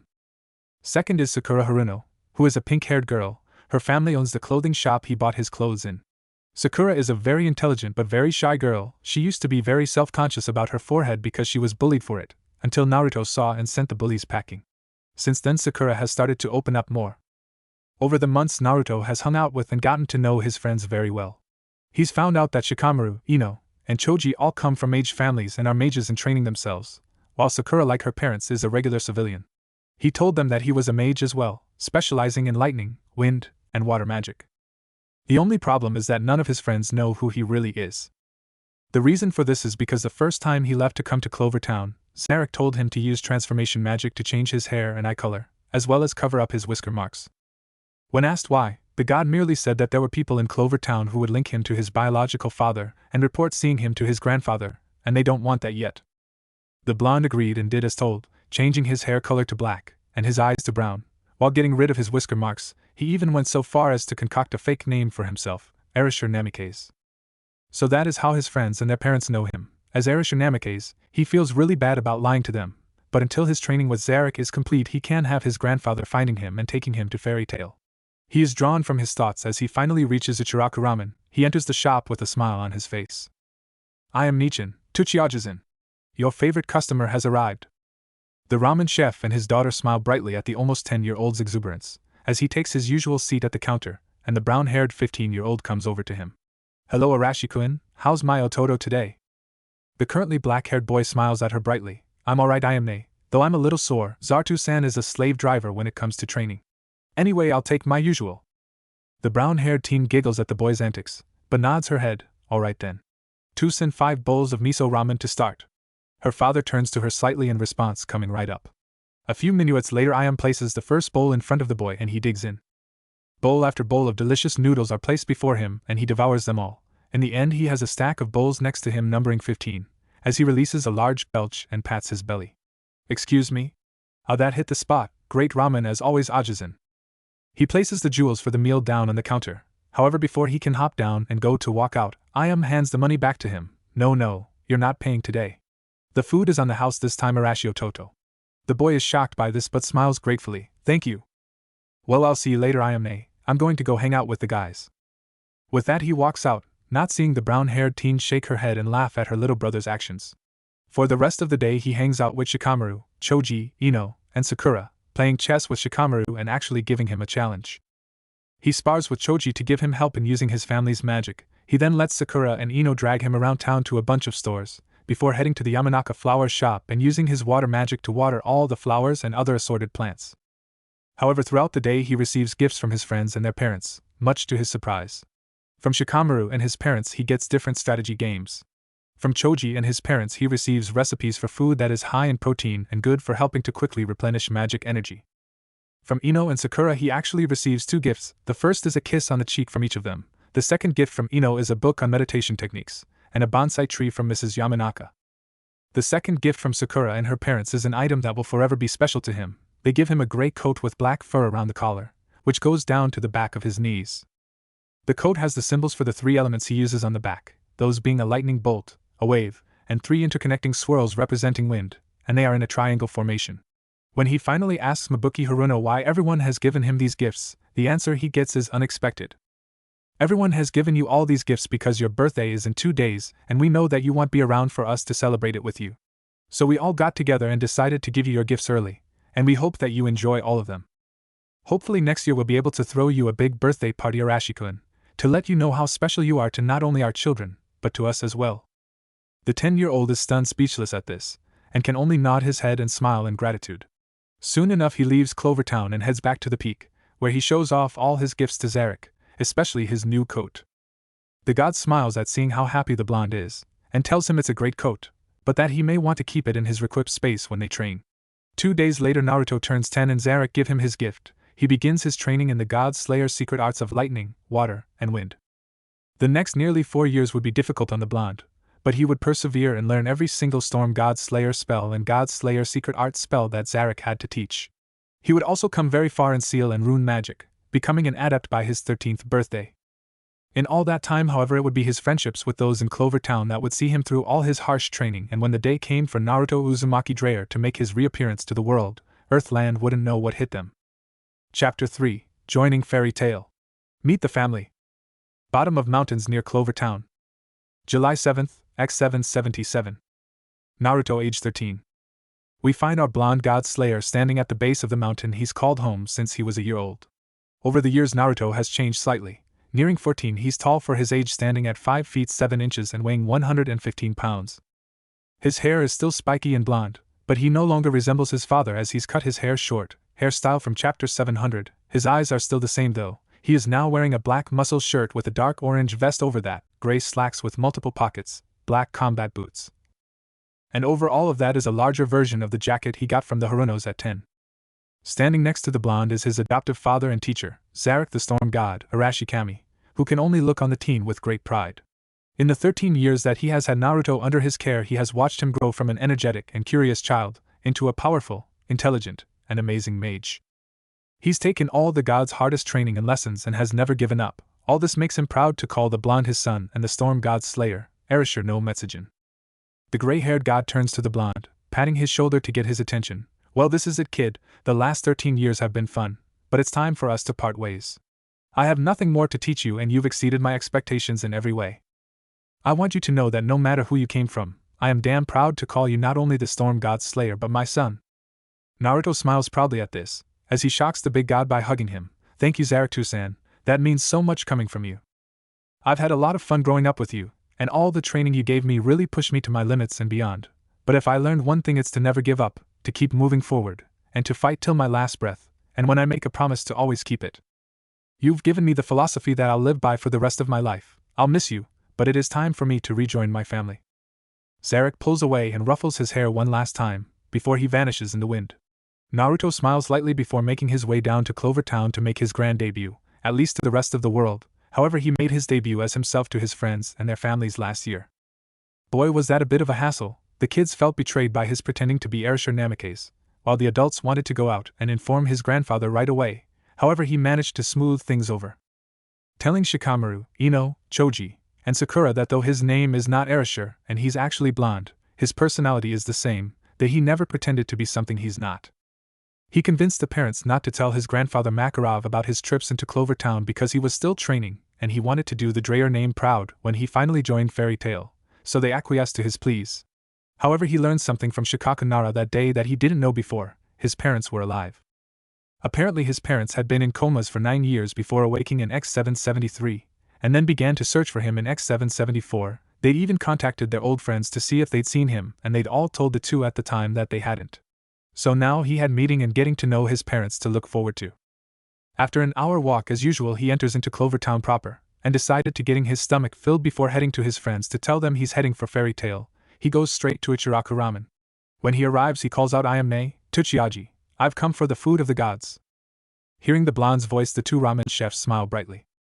Over the years, the two haven't changed much. Ayam is now 19, having just celebrated her birthday last month. She's a bit taller now, standing 5 feet 2 inches. Her figure is very womanly, with mid-C cup-sized breasts. In the last few years, she's moved from waitress to co-chef, denoted by her white clothing. Tucci hasn't changed at all except getting another age line on his face. The two ramen chefs greet him as he takes his usual seat at the counter, with the older girl coming over to get his order. "So what will it be today, Naruto Toto? The usual or something new?"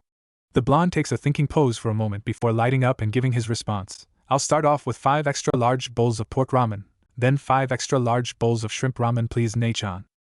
I'm not going to eat my usual amount seeing as I'm heading to Magnolia in a little while."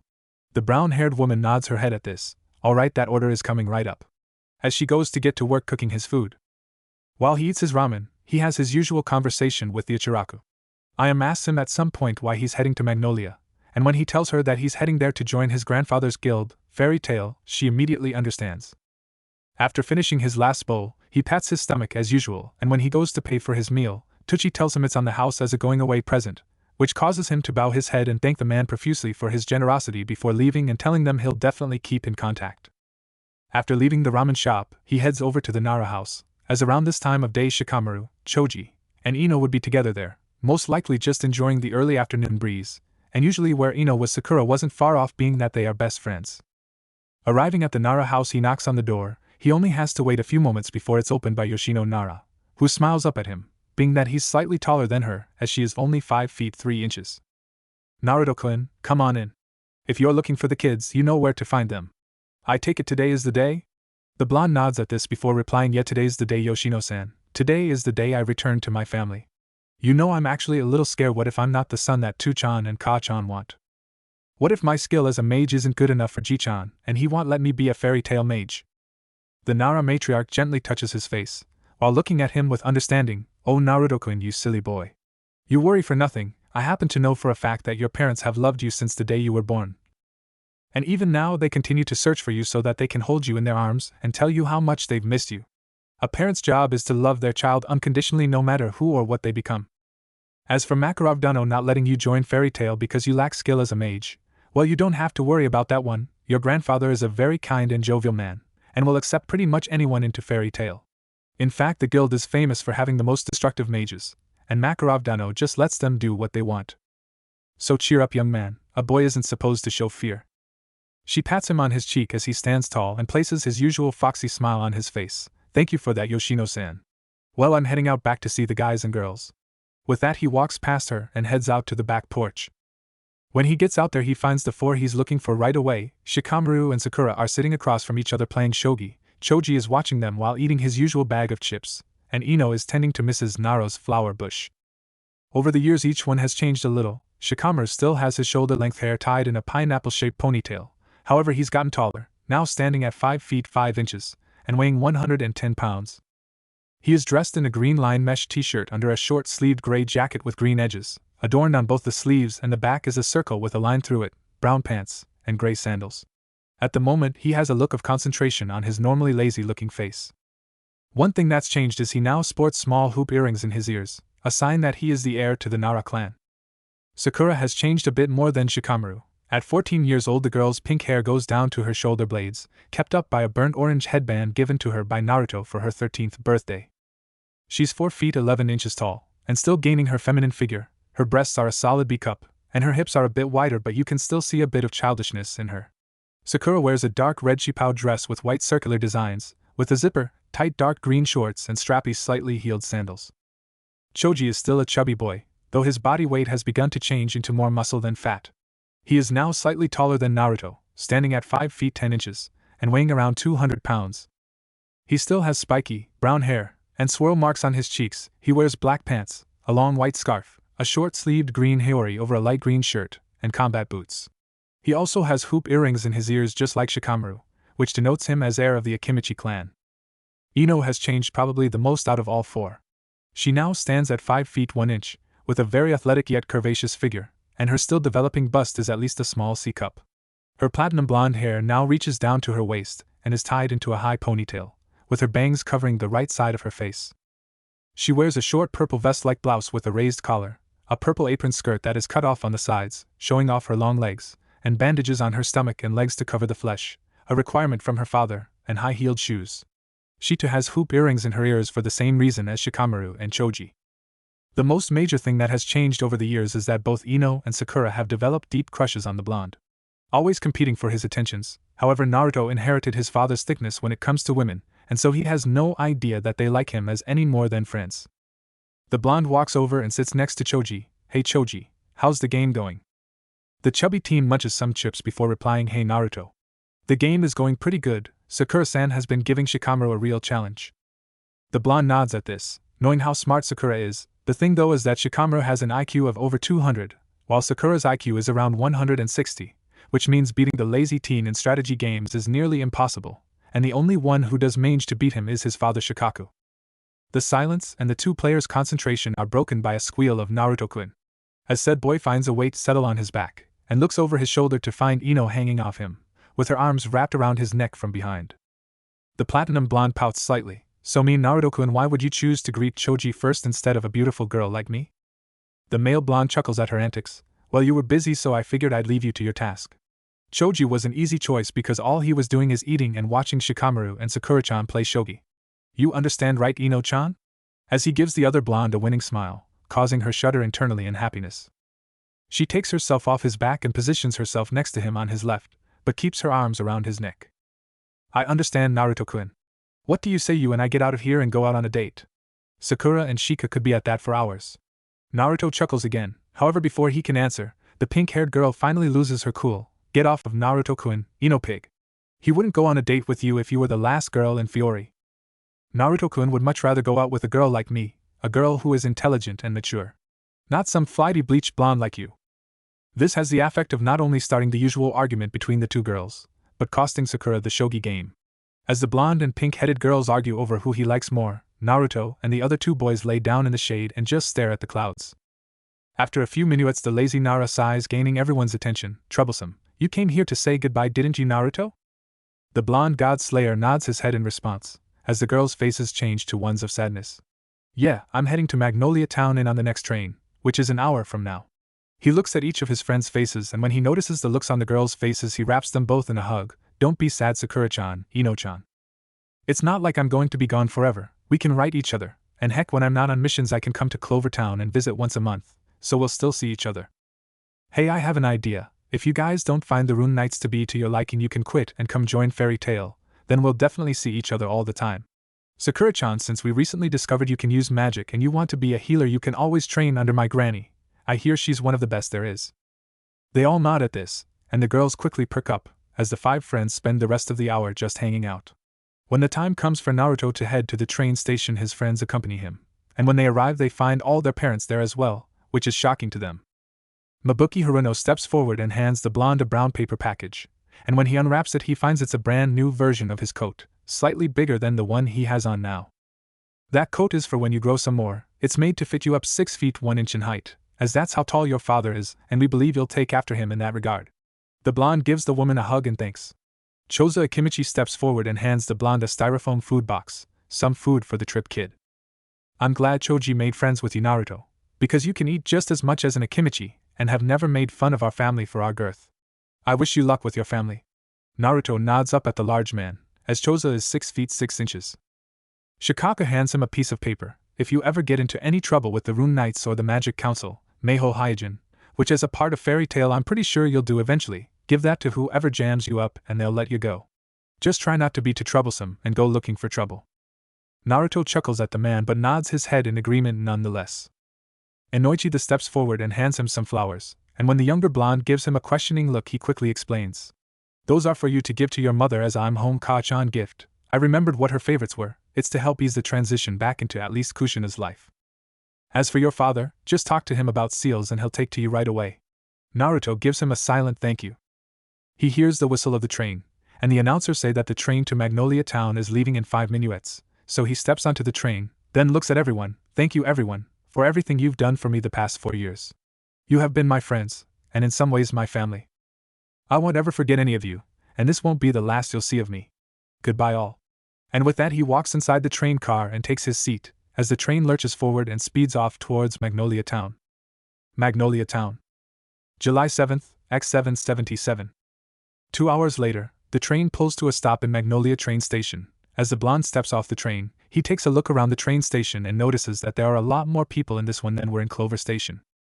He exits the station with only the flowers still in his hands, having eaten the food, and stored the new coat in his requip space, and as he gets his first look at Magnolia Town, he can't help but to let a slight gasp escape his lips. Magnolia Town is huge, filled with far more buildings and people than Clover Town ever was. The blonde has never seen so many people in his life, however he quickly regains himself and enters into the town proper. Halfway through his walk through town, he comes to a realization: he has no idea where Fairy Tail is located in town. So he stops at a stall selling apples, buys one, and asks the man running it where Fairy Tail is. "Fairy Tail? It's in the south of town, close to the coast. If you keep going up this road 2 more kilometers, it's a big building, 3 floors high, and has a sign over the door that says Fairy Tail. You can't miss it, kid." The blonde thanks him before continuing on his journey. After about a half hour of walking, he comes up to a large, pyramid-shaped building, which resembles a pagoda, with the front doors looking Arabian in design, and the sign is of course over the doors denoting the place as Fairy Tail. The blonde takes a deep breath, steeling his nerves, before pushing the doors open, and immediately having to duck a flying chair. When he stands back to his full height he notices that the guild is in chaos, as the members are engaged in fighting each other. He makes his way through the chaos, dodging objects as they come at him, and heads straight for the bar, where he sees a small man wearing a blue jacket over a light green tunic-like shirt, blue pants, brown boots, and a weird-looking fuchsia-colored hat, sitting on top of the bar drinking a beer. He can sense that the man has an enormous amount of magical power, but suppressed, and comes to the conclusion right away that this is the master of Fairy Tail, and his grandfather Makarov Dreyer. When he reaches the bar, he clears his throat before speaking. "Excuse me, sir, but might you be the master of this guild?" Makarov looks up from his beer at the person speaking to him, and nearly drops it in the process, for standing in front of him is almost the spitting image of his son, but with shorter hair, and as he searches the boy's face he finds what he's looking for, the whisker-like birthmarks on the cheeks, and knows immediately that the boy standing before him is his grandson. His surprise is only momentary before he schools his features and places his kindly grandfather face on before replying. "Why yes, I am, young man. I am Makarov Dreyer, 3rd Master of Fairy Tail. What can I do for you?" He watches as the blonde nods his head before speaking again. "My name is Naruto Uzumaki Dreyer. I'm your grandson. I would like to join the guild if I can, Gigi." These words are enough to stop all action in the guild, as all the mages present can only stare in shock at the teen's statement, while the older mages are just waiting for their master to explode in rage at this boy's words. However, no one expects what happens next, as Makarov places his beer down, hops off the counter, and starts to walk towards the stairs leading to the 2nd floor. "Follow me, my boy." And the blonde does as told, following the tiny man up the stairs, leaving a bunch of surprised mages in their wake. Naruto follows Makarov to the man's office, and as soon as the door closes behind him a seal activates, one he recognizes as a privacy seal. The blonde becomes a little uneasy and tenses, preparing to defend himself if needed, even though he knows he'd lose to his grandfather. The man surprises him though by turning around and looking up at him with a gentle smile. "No need to get tense, Naruchan. I know you are who you say." It's in the looks, you resemble your father so much when he was your age, though your hair is much shorter. Also, no other child I've heard of has ever had those birthmarks upon your cheeks. Just tell me one thing, my boy, where have you been all these years? The blonde sighs in relief, before taking a seat on one of the couches in the room and running his hands through his hair. Thank you, Ji-chan. For a minute there I thought you didn't believe me and I was going to have to fight you. To answer your question, that's a long story and I'd rather tell it with the whole family present if you don't mind. The white-haired man nods his head at this. I completely understand, Naruto-chan. Your parents aren't here right now, your father is out on a S-class mission with your godfather, and the guild's ace Guildarts Clive, while your mother is on a A-class mission with your cousin Laxus, helping him gain more experience as a mage. However, they should all be returning in a couple of hours. Minato-chan and Guildarts left 2 days ago and between the two of them the job should be done by now. As for your mother and Laxus, their job was only 3 towns over and they left this morning, so they should be finished already. The blonde deflates slightly at this as he lets out a sigh. Man, I was hoping that they'd be here when I arrived, or well, I guess I can wait a few hours to see them. I mean, I've gone 13 years without seeing or knowing them. What's a few hours more? In the meantime, I'd really like to get to know you, Ji-chan. The old master smiles at this and nods his head. So for the next couple of hours the two Dreyer men sit in the office and get to know each other a little better, with Makarov telling his grandson about his youth. He tells the young blonde how he is part of a long fairy tale legacy, as his own father, the boy's great-grandfather, was one of the founders of fairy tale, which really interests the boy, and when asked about his grandmother the man tells him that he and she are not married but still very close. About 2 hours into the conversation it dawns on the old wizard saint that he has yet to find out what kind of magic his grandson uses, so wanting to find out he asks, I hope you don't mind my asking, Naruto-chan, but what kind of magic do you use? This question slightly blindsides the 13-year-old, however before he can answer the question there is a knock on the door, and the old man gets up to answer it. When Makarov opens the door he finds Minato, Guildarts, Kushina, and 16-year-old Laxus Dreyer standing there. He quickly motions for all 4 to enter the room before closing the door and re-engaging the privacy seals. The 4 mages are surprised by this action, however Minato and Guildarts quickly notice the teenage boy sitting on one of the couches, as the old man addresses them all. Minato Dreyer has changed very little since X764, his hair is still spiky with the jaw-length bangs, though he has a few lines on his face to show he has aged. He's also grown a small goatee on his chin, and his attire has changed. He now wears a long-sleeved black sweatshirt that has yellow lightning patterns around the wrists, long black pants with green wind patterns around the legs, over the sweater is a brown utility vest, and over that is a brand new white coat, with fur lining the collar, with the wave motif around the hem. On the back of his jacket is the kanji for Fairy Tail's Yellow Flash. Kushina Uzumaki Dreyer hasn't changed at all, even though she's 34-year-old she still retains the look of a woman in her 20s.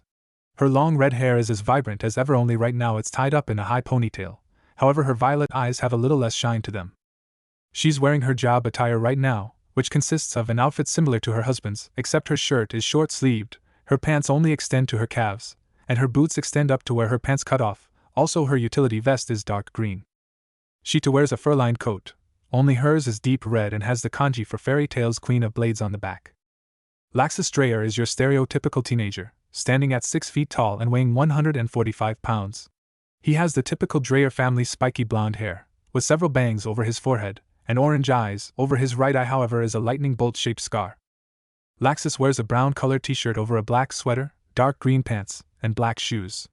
Over his ears he has on a pair of magic headphones. Welcome back, everyone. I'm sure that your jobs were huge successes, however we can discuss that later. Minato, Kushina, Laxus, there's some here I'd like all of you to re-meet. With that he leads the 3 named people around to the front of the couch where Naruto is sitting and motions to the boy. I present to you Naruto Uzumaki Dreyer. Naruto-chan has come home, my children. The 13-year-old stands up, finding that he's only slightly shorter than his cousin Laxus. Minato and Kushina are in shock, as they take in the young man in front of them from head to toe, doing a sweep of his person in the span of seconds. However, they both quickly zoom in on the same thing that gave it away to the old man, the whisker marks on his cheeks. Kushina steps toward him shakily, and raises her hands, placing them upon his cheeks and rubbing his whiskers. It's really you, isn't it? You're really Naruto-chan, my baby. In response, the younger blonde leans into her hands more, smiling softly and replies, Yeah, it's really me, Ka-chan, I am here, I'm real. I've missed you, Ka-chan, I have something for you. He steps away from the red-haired woman and bends down slightly to pick up the bouquet of flowers from the table and holds them out to her.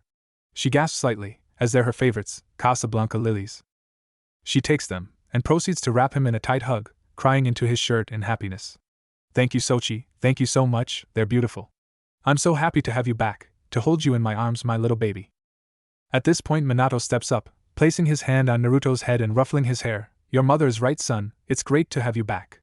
You have no idea how long your mother and I have searched all over Earthland for you, so to have you show up here at Fairy Tale of all places is a surprise, but a good one. You don't look exactly like I remember you. I remember your hair being exactly like mine just without my bangs. I can only think of one thing to say to sum up how your mother and I feel, and here it is. Welcome back, Naruto.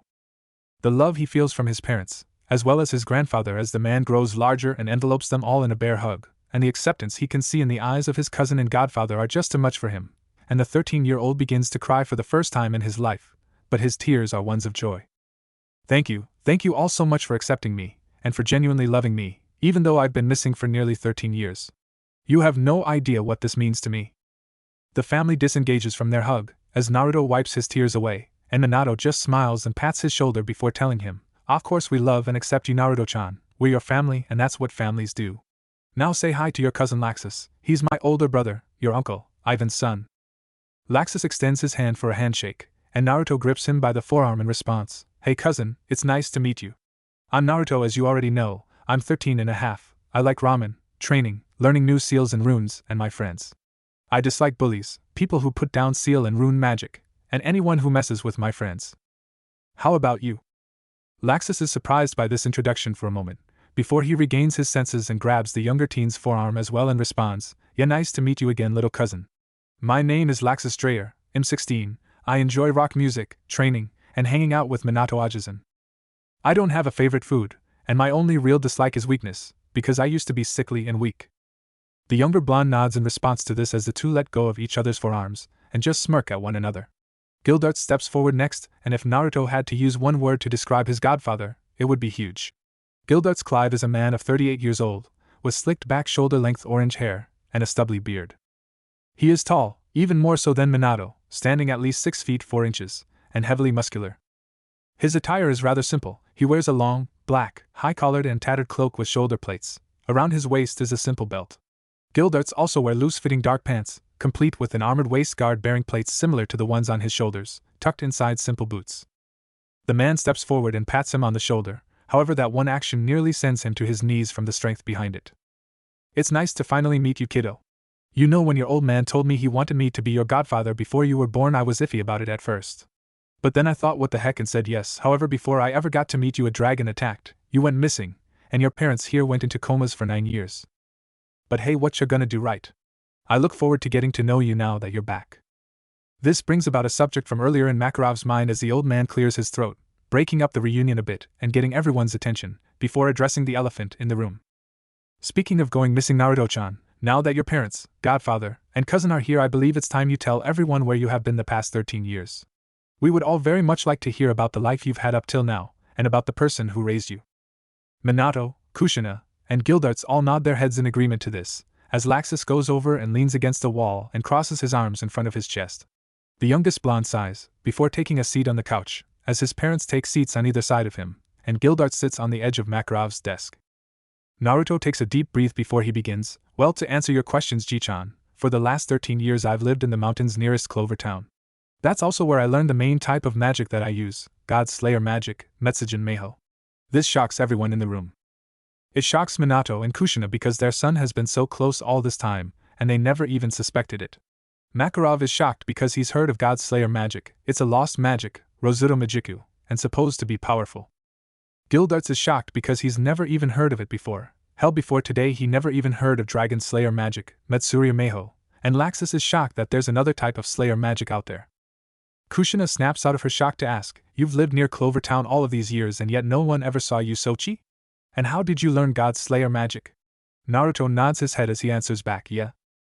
No one ever saw me because I didn't start actually going into Clover Town till I was 10, and when I did I put up a transformation to change my hair and eye color, and hide my whisker marks. For the first 2 years I went into town, everyone knew me as Erasure Namikaze. This causes Minato to laugh out loud and comment, that's ingenious, son. If no one in Clover Town could connect you to me and your mother, then they would never be able to report your location to us. Did your caretaker come up with that? The younger blonde nods and responds he did. But it didn't matter. I revealed myself a year and a half ago to all my friends and their families. They wanted to report back to you back then, but I convinced them not to as I hadn't finished my God Slayer training yet. The older blonde nods at this, As Makarov brings the conversation back on topic, you said that means your caretaker was a man. Did he teach you your god slayer magic, Naruto-chan? The 13-year-old nods, yeah, but he wasn't a man, at least not a human man. My teacher and adoptive father, the one who taught me god slayer magic, was the god Zarek. He was good to me all these years, even told me about all of you when I was 7. Kushina becomes angry at this. He knew you had a family who loved you and were worried sick looking for you, and he still kept you. What kind of god is that? To keep a child from his rightful parents? I'll find this Zarek and rip him apart for keeping my baby from me. Her magic spikes and becomes visible as her anger increases, making her glow red, and her hair begins to swing wildly behind her, looking like 9 tails. However, it all stops when Naruto places his hands over hers and looks at her with a look of pleading. Koha-chan, please don't be angry, and don't blame Zarek-san for keeping me from you. After he told me, he gave me the chance to end my training right there and bring me here to Jichan, but I refused. I told him I wanted to stay and finish my training and become a true god slayer. But I took an interest in seal magic and rune magic, as well as swordsmanship, because of you and Tu-chan, and he helped me pursue those interests. So if you want to be mad at anyone, be mad at me. The redhead deflates at her son's words, and the look in his eyes, and nods her head to let him know she accepts his plea. However, she kisses his forehead and says, you win, Sochi, but know that no matter what, I could never blame you for your decisions. There may be times to come where I may get angry at you for things, but know that no matter how angry I get with you, that I will always love you. Naruto nods at this and hugs his red-haired mother and thanks. Minato clears his throat to get their attention before continuing the conversation. So your childhood was good then? Did you make any friends your own age, or did you spend all your time with the god who raised you? The younger blonde is thankful for his father's changing the subject, as he thinks about all his friends and smiles brightly and begins to tell him about his friends in Clover Town. Kushina and Minato are both shocked to learn that he is friends with the children of Shikaku Nara, and Noichi Yamanaka, Chozo Akimichi, and Mabuki Haruno, but smile when he tells them about his Ayame Nichan and how she first introduced him to the food of the gods, ramen. After explaining his relationships with all of his friends, and hearing about the actions of the 2 girls the last year, Kushina asks if he was dating either of them, and when he tells her no, she inwardly dances in joy that her Sochi hasn't discovered his like of girls yet. Eventually, Laxus and Gildarts leave the room and head off to hang around the guild. Makarov decides to get to the original reason Naruto came to the guild. Now, Naruto-chan, you said that you wanted to join the guild, and being that you're my grandson and seem to be a strong mage, I accept your application.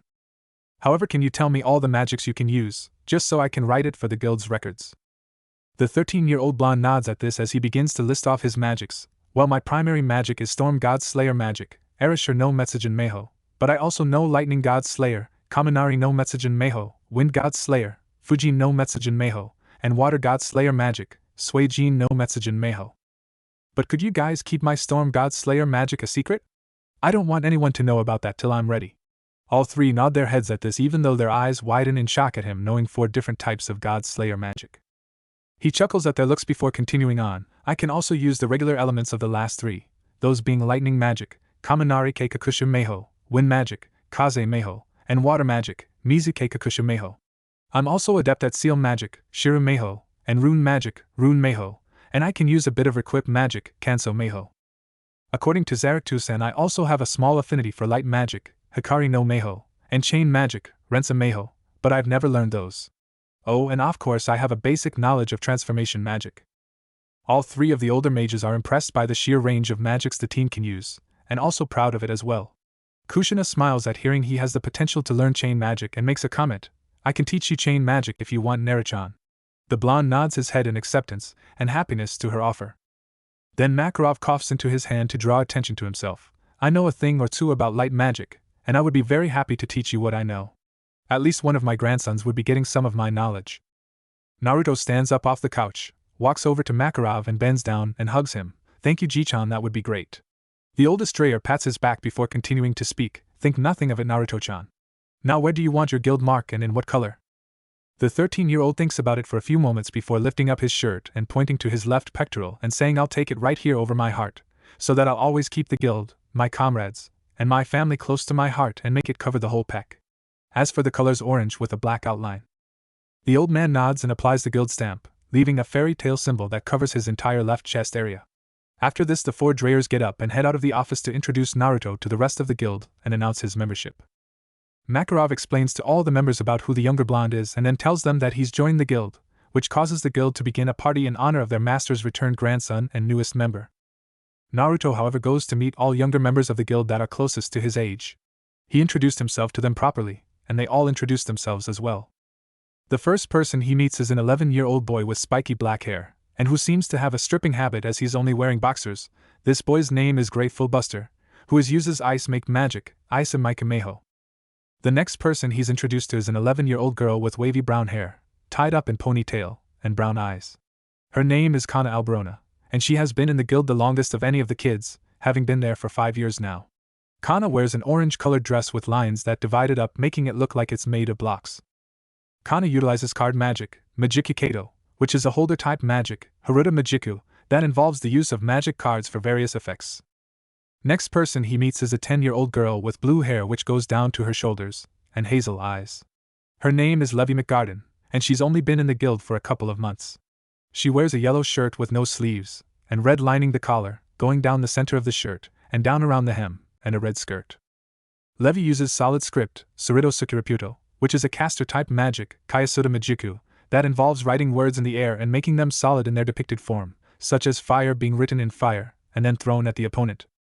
The next person he meets is a 10-year-old boy with spiky pink hair and black eyes. He also happens to be very hyperactive and tried to attack Naruto at first, but the 13-year-old put him down quickly. His name is Natsu Drangneil, and he just joined the guild today. Natsu wears a long-sleeved, button-up red shirt, tan pants, and plum-colored boots. Around his neck is a scaled scarf, and wrapped around his waist is a yellow sash. Natsu uses Fire Dragon Slayer magic, Hano no Matsuri Meho, which is, as the name suggests, magic used to slay dragons, and was taught to him by his adoptive father, the fire dragon, Karyu, Igneal, who disappeared this morning. The last person that he meets and remembers their name is a 12-year-old girl with long red hair just a shade darker than his mother's that is tied into a braided ponytail, and brown eyes. Her name is Urza Scarlet, and she has been in the guild for a year already. Urza wears a long-sleeved dress that goes down to her knees with a red tie at the neck, long blue pants under the dress which are tucked into brown boots. The odd thing about Urza is that she wears armor which covers her chest, back, and shoulders. Around her waist is a brown belt which loops around twice and holds a sword strapped to her left hip. Urza is the student of Naruto's mother Kushina in both magic and swordsmanship. The reason for the younger redhead's tutelage under the older one is because Urza uses requip magic just like Kushina, however hers is called the Knight, Zan Nato, which is a magic that allows a person to store not only weapons but armors as well in pocket dimensions and summon them during battle. At first, after finding out that the blonde was her teacher's son, Urza started to call him Naruto Dano and bow to him. However, he put a stop to that, and said to just call him Naruto, or even Naruto-kun if she wanted, as since she was a student to his casa and then that kind of made her like his little sister. So the 12-year-old decided to start calling him Naruto and I. He also met a few other younger mages, but he couldn't care to remember their names at that moment. At some point his father introduced him to the generation just above him. He met Mikao Kombolt, who uses a type of fire magic called Purple Flare, Papura Furia, and Mikao's best friend and rival Wakabamine, who smokes a pipe and uses smoke magic, Komori Meho. He also learned that his godfather uses crash magic, Kurashu, and disassembly magic, Punkai. After a long afternoon of getting to know his fellow mages, and the layout of the guild, that night his mother and father lead him out of the guild, and toward their home. Minato and Kushina's home is located in the west forest of Magnolia. It's 2 stories tall and made of brick. As soon as the three enter the house, the elder Dreyers turn to their son and say together, "Welcome home, Naruchan." The teenager looks around at his surroundings, finding that to the left of the entryway is the living room, which has couches and chairs in colors of blue, with coffee and end tables in brown woods. To the right along the wall is the stairs to the upper level, and the room on that side off the stairs is what appears to be the dining room, with a large table that has many chairs. Straight ahead, past the stairs in both rooms, is the kitchen, which is done in white marble and light woods. Minato and Kushina lead Naruto upstairs, showing him that there are multiple rooms up here. The first room they show him is the library, where they have all sorts of books, both normal and magical. Next they show him their room, the master bedroom, which has a king-sized bed, a large closet, and an attached bathroom. Then they finally come to the most important room in their opinion, Naruto's bedroom. The teen opens the door and walks in to find the room done in reds, yellows, and even dark oranges along the walls. One side of the room is a queen-sized bed that is covered in dark orange sheets and blankets, with many different stuffed animals sitting on the pillows.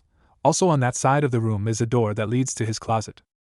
On the other side of the room is a dark wood desk and chair, with a bookcase sitting next to the desk, and a few feet from that is another door which leads to his own attached bathroom. The blonde teen slowly walks over to his bed and grabs one of the stuffed animals, a large orange fox with 9 tails, and looks at it with a look of recognition. Kushina comes over and touches his arm, that was your favorite toy when you were a baby. When you first started talking more than baby gibberish, you named him Kurama. You loved him so much that you wouldn't go to sleep without him. Naruto sets the fox plushie down and hugs his mother again. I don't know what to say. It's great, the house, the room, everything. I'm happy to get the chance to actually get to know you both, and Ji-chan and Laxus, and even my silly godfather. Hell, I can't wait to meet Ivan. At the mention of the elder Dreyer brother, both of their smiles fade, which causes the younger blonde to become worried and ask, did I say something wrong, Ka-chan, Tu-chan? Minato sighs before running his hands through his hair. No, it's just that Ivan is a sore subject. My brother and I don't get along very well, and it mostly has to do with this idea he has in his head that I stole all his thunder as we were growing up.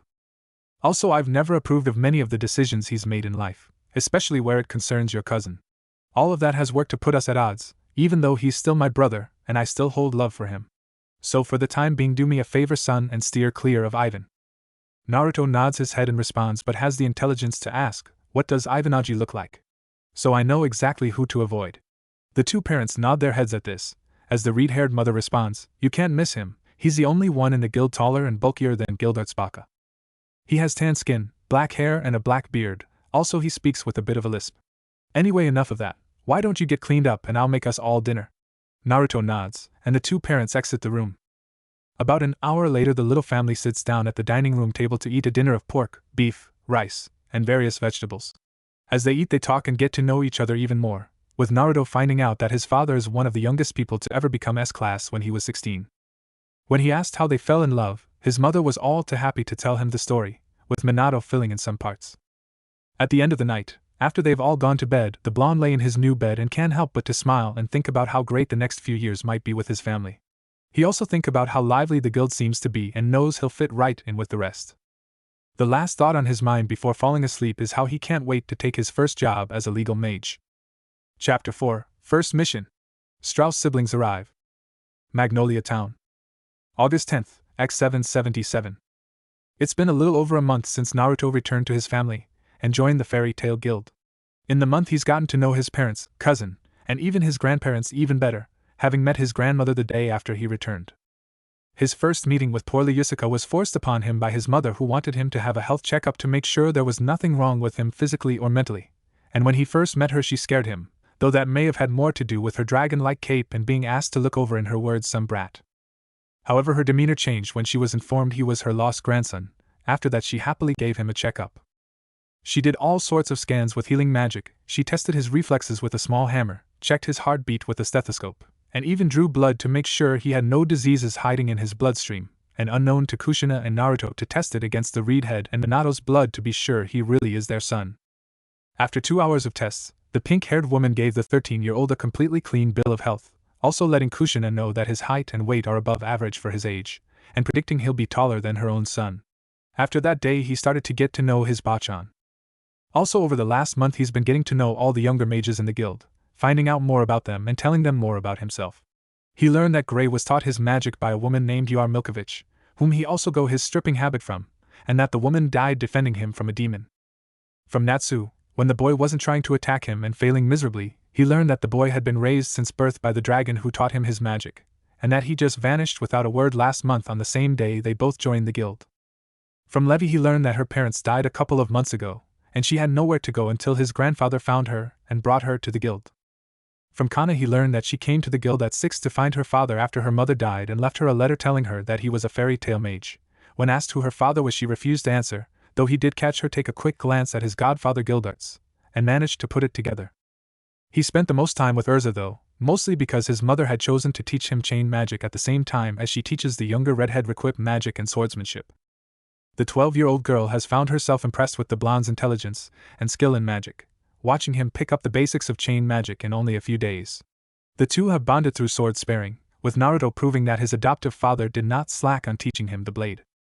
The second week of his presence the armored preteen finally opened up to him and told him about her past slightly, telling him that until a year ago she had been enslaved on an island somewhere in the sea, that while she was a slave she met an old man named Rob who had been a fairy tale mage and taught her about magic. She told him that last year the slaves revolted and she led the revolt against their captors. She helped most of them escape, but old man Rob sacrificed his life to protect her, which caused her magic to activate for the first time. After using her magic to take out the rest of her captives, she decided to go and find a friend of hers that had been taken away before. But when she found him, he was different. He had magic and he blasted her away. She woke up on the shores of Fiori and made her way to Fairy Tale. During her story she had started to cry, and the blonde had surprised her slightly when he wrapped her in a hug and patted her head, telling her it was alright, and that she never had to go through something like that again. These actions solidified in the redhead's sisterly affection for the older boy. What neither knew was that Kushina had watched and heard everything, and was ecstatic to see her son and the girl she saw as a daughter begin to gain a sibling relationship. Also during the month he finally met his uncle for the first time ever. The meeting happened 1 week ago. He had just gotten himself a drink of juice after a long and hard training session with his grandfather in light magic. He wasn't watching where he was going and ran straight into Ivan, spilling his drink all over the man's shirt. When he'd gone to apologize, he noticed the person's features and right away knew that it was his uncle, and so he'd stopped mid-word. Ivan hadn't liked having some little nobody spill their drink on him, and so he decided he would teach the kid a lesson. He raised his hand, balling his hand into a fist, and brought it down upon the blonde, expecting to send the teen flying. However, what happened next surprised not only Ivan, but the rest of the guild. Naruto, sensing danger to himself, raised his hand and caught the incoming fist by the wrist with ease. He then reacted the way he was trained, pulling the larger man down closer to him, and then using his hold as leverage leaped up and planted both of his feet into the man's chest, letting go of his wrist in the process, and sent the man flying back and crashing through a table. Landing back on his feet after his attack, he sighed before turning back towards the bar to get another juice. Ivan, however, recovered quickly, standing back to his full height and screaming at the blonde about how dare a nobody little shit like him do something like that to an S-class mage like himself. He raised his hand, preparing to use his magic to attack Naruto. However, a yellow flash appeared, gripping his wrist and looking at him with a look of rage that he'd never seen on his face before. Was his little brother Minato Dreyer. When Minato asked Ivan what the hell he was thinking trying to use his magic to attack his, Minato's, son, the man was brought up short for a moment. However, he quickly regained himself, ripped his hand from his brother's grasp and said he should have no, as only his offspring would be so stupid as to attack his betters. However, Naruto pointed out that he tried to attack himself first, and he just defended himself as he was taught, and to add insult to injury the blonde ended it with, "Not my fault you're so weak that a nearly 14-year-old is strong enough to send you flying through a table, Ivan Ajizan." This comment caused most of the guild to laugh, including Kushina and Makarov. However, it made Ivan even angrier, but knowing that his younger brother was stronger than he, the man let it go and stomped off, saying over his shoulder, "Watch yourself, nephew, your mommy and daddy won't always be around to protect you." And with that he went up to the second floor where only S-class mages can go. Minato, after asking him if he was okay and getting an affirmative, decided to follow his older brother and have a discussion about his behavior.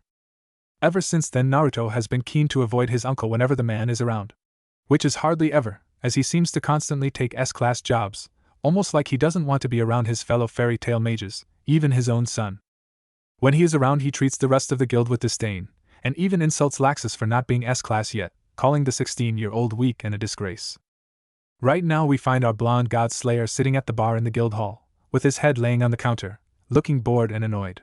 The annoyance is easy enough to trace. All you have to do is look about 100 feet behind him to find Natsu laid out unconscious again. The boredom, however, stems from the fact that he's been a member of the guild for a month already, and he has yet to go on a single job. It isn't from a lack of motivation on his part. Heck, the second day he was there he planned to take a job, but his parents stopped him. Minato and Kushina haven't wanted him to go out on jobs, claiming that they need more time to get reacquainted, though he thinks it has more to do with them not wanting to let him out of their sights again. Makarov, sitting in his usual spot on the bar, looks over at his grandson, and seeing the boy's look decides to see what he can do to help. He walks over and puts his hand on the blonde's shoulder. "What is the matter, Naruto-kun? Tell Ji-chan how he can help you smile again." Naruto looks at his grandfather, raises his head off the counter, and sighs, before answering, "I'm bored, Gigi. Even beating up Natsu has lost its fun. If you want to help you can tell Koha-chan and Tu-chan to let me go out on a job. I'm going crazy sitting here in the guild, not getting to flex my magic." The old wizard saint nods at the teen's words, and begins to rack his brain to find a solution to his problem. Then he notices his older grandson just standing against one of the wooden pillars of the guild with his arms crossed and eyes closed, and gets the perfect idea.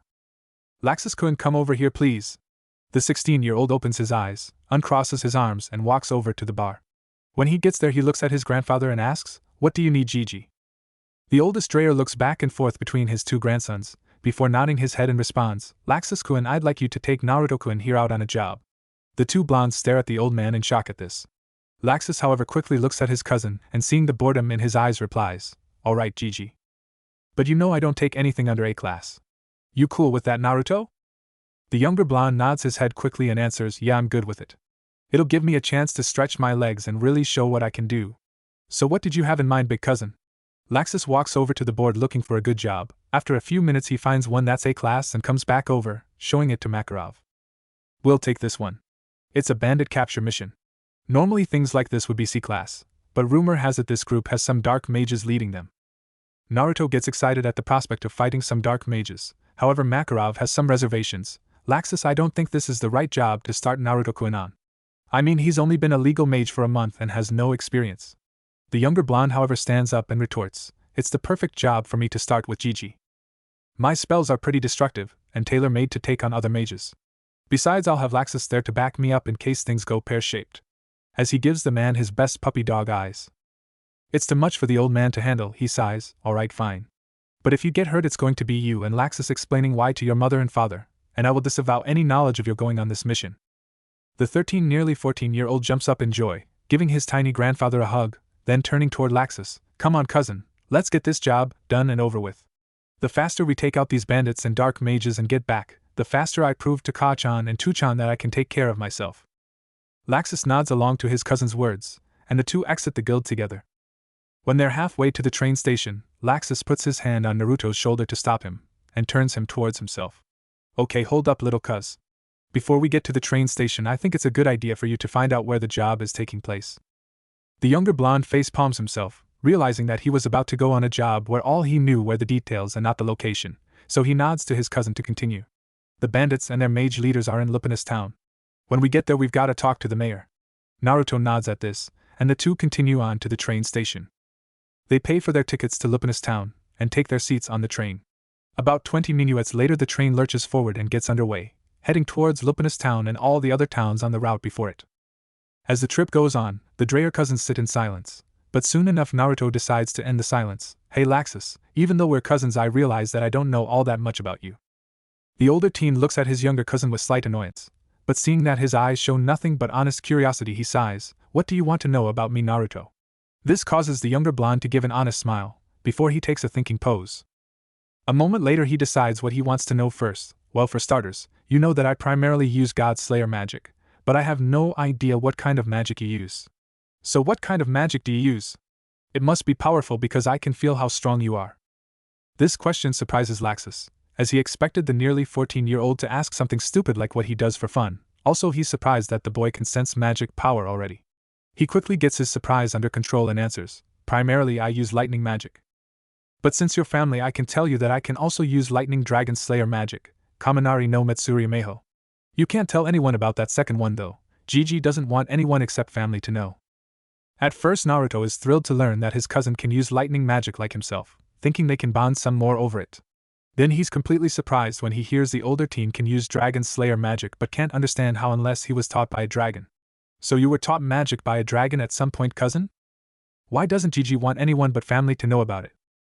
Laxus sighs at these questions. No, I never even met a dragon.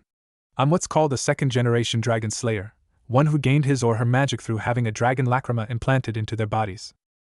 As for why Gigi doesn't want anyone to know about it, that's because the reason I have this power is because my father had the lacrima implanted into me without the permission or blessing of Gigi, and the implantation was painful, the magic from it was wild and it gave me this scar over my eye. Naruto is shocked by this. During his lessons with Zarek he learned about dragons, dragon slayer magic, and lacrima. Zarek had told him that it was possible to gather the magic of not only dragons, but gods and devils, and turn them into a solidified crystalline lacrima, and then implant that lacrima into a person to give them that magic. However, the god had told him that to his knowledge no one who had ever had one of those types of lacrima implanted into them had survived the process. In fact, the god himself possessed 3 of each type of lacrima in his own requipped space.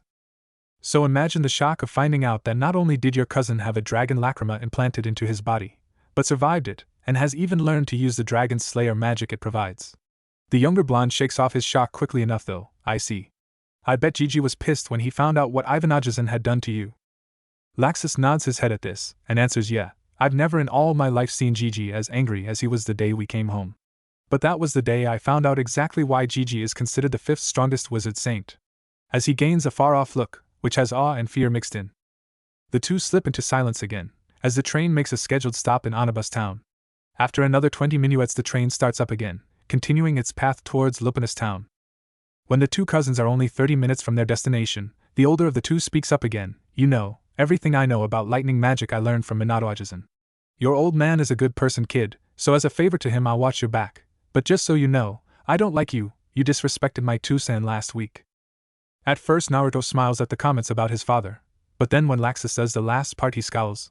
Look, your old man started the whole thing by trying to attack me just because I spilled some juice on his shirt.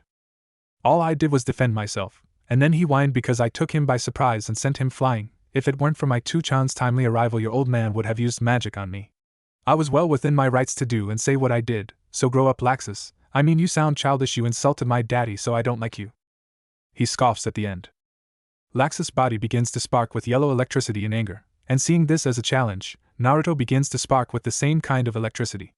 Laxus quickly calms himself though, and both of them stop sparking. What would you know? It's because of my Tusen that I've become as strong as I am now. He got rid of my sickness and weakness, and gave me the strength to destroy not only my enemies but the enemies of the guild. Anyone who disrespects him disrespects me. Wouldn't you be the same if someone disrespected the god who raised you? The younger blonde just shakes his head at the older teen's words. Listen to yourself, attributing your strength to your father. I would never get angry at someone disrespecting Zaraktusan because he taught me that a man must handle insults and actions to himself on his own, and not rely on others to do it for him. A man must stand on his own 2 feet and face the world head on. Ivan Ajisen may have been the one responsible for giving you the tools to become stronger, but it is yourself that took those tools and have become as strong as you are now, not your father, not my father, not even Gigi, only you. The 16-year-old artificial dragon slayer is taken aback by the younger boy's words, and more so the conviction in them. However, he quickly crosses his arms over his chest again, turns his head and scoffs. Whatever, I'm done with this conversation. And with that the two lapse back into silence. However, the younger Dreyer has given the older one much to think about. When they finally reach Lupanus station, they disembark from the train and make their way silently to the town hall to speak with the mayor. When they get to the man's office, they are stopped by a pretty blonde secretary. Excuse me, young man, can I help you with something? Laxus remains silent, but Naruto smiles at her and answers back. Yes, we're fairy tale mages. We've come to speak to the mayor about the bandits that have been plaguing your town. Upon hearing this, the woman perks up immediately and replies, oh. Give me a moment to let him know that you are here. With that, she gets up and walks into the mayor's office. A few moments later, she comes back out. The mayor will see you now. As she motions them inside.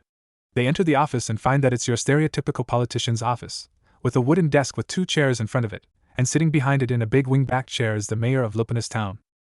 The mayor is a tall and skinny man, with slightly wolfish features, dark brown hair with gray at the temples, and brown eyes. He wears a pressed suit with a dark red tie, and on his head is a top hat. His name is Mayor Farkas. Farkas looks at the 2 fairy tale mages that have just entered his office, noticing similar features between the two, like their blonde spiky hair, and similar facial features and builds.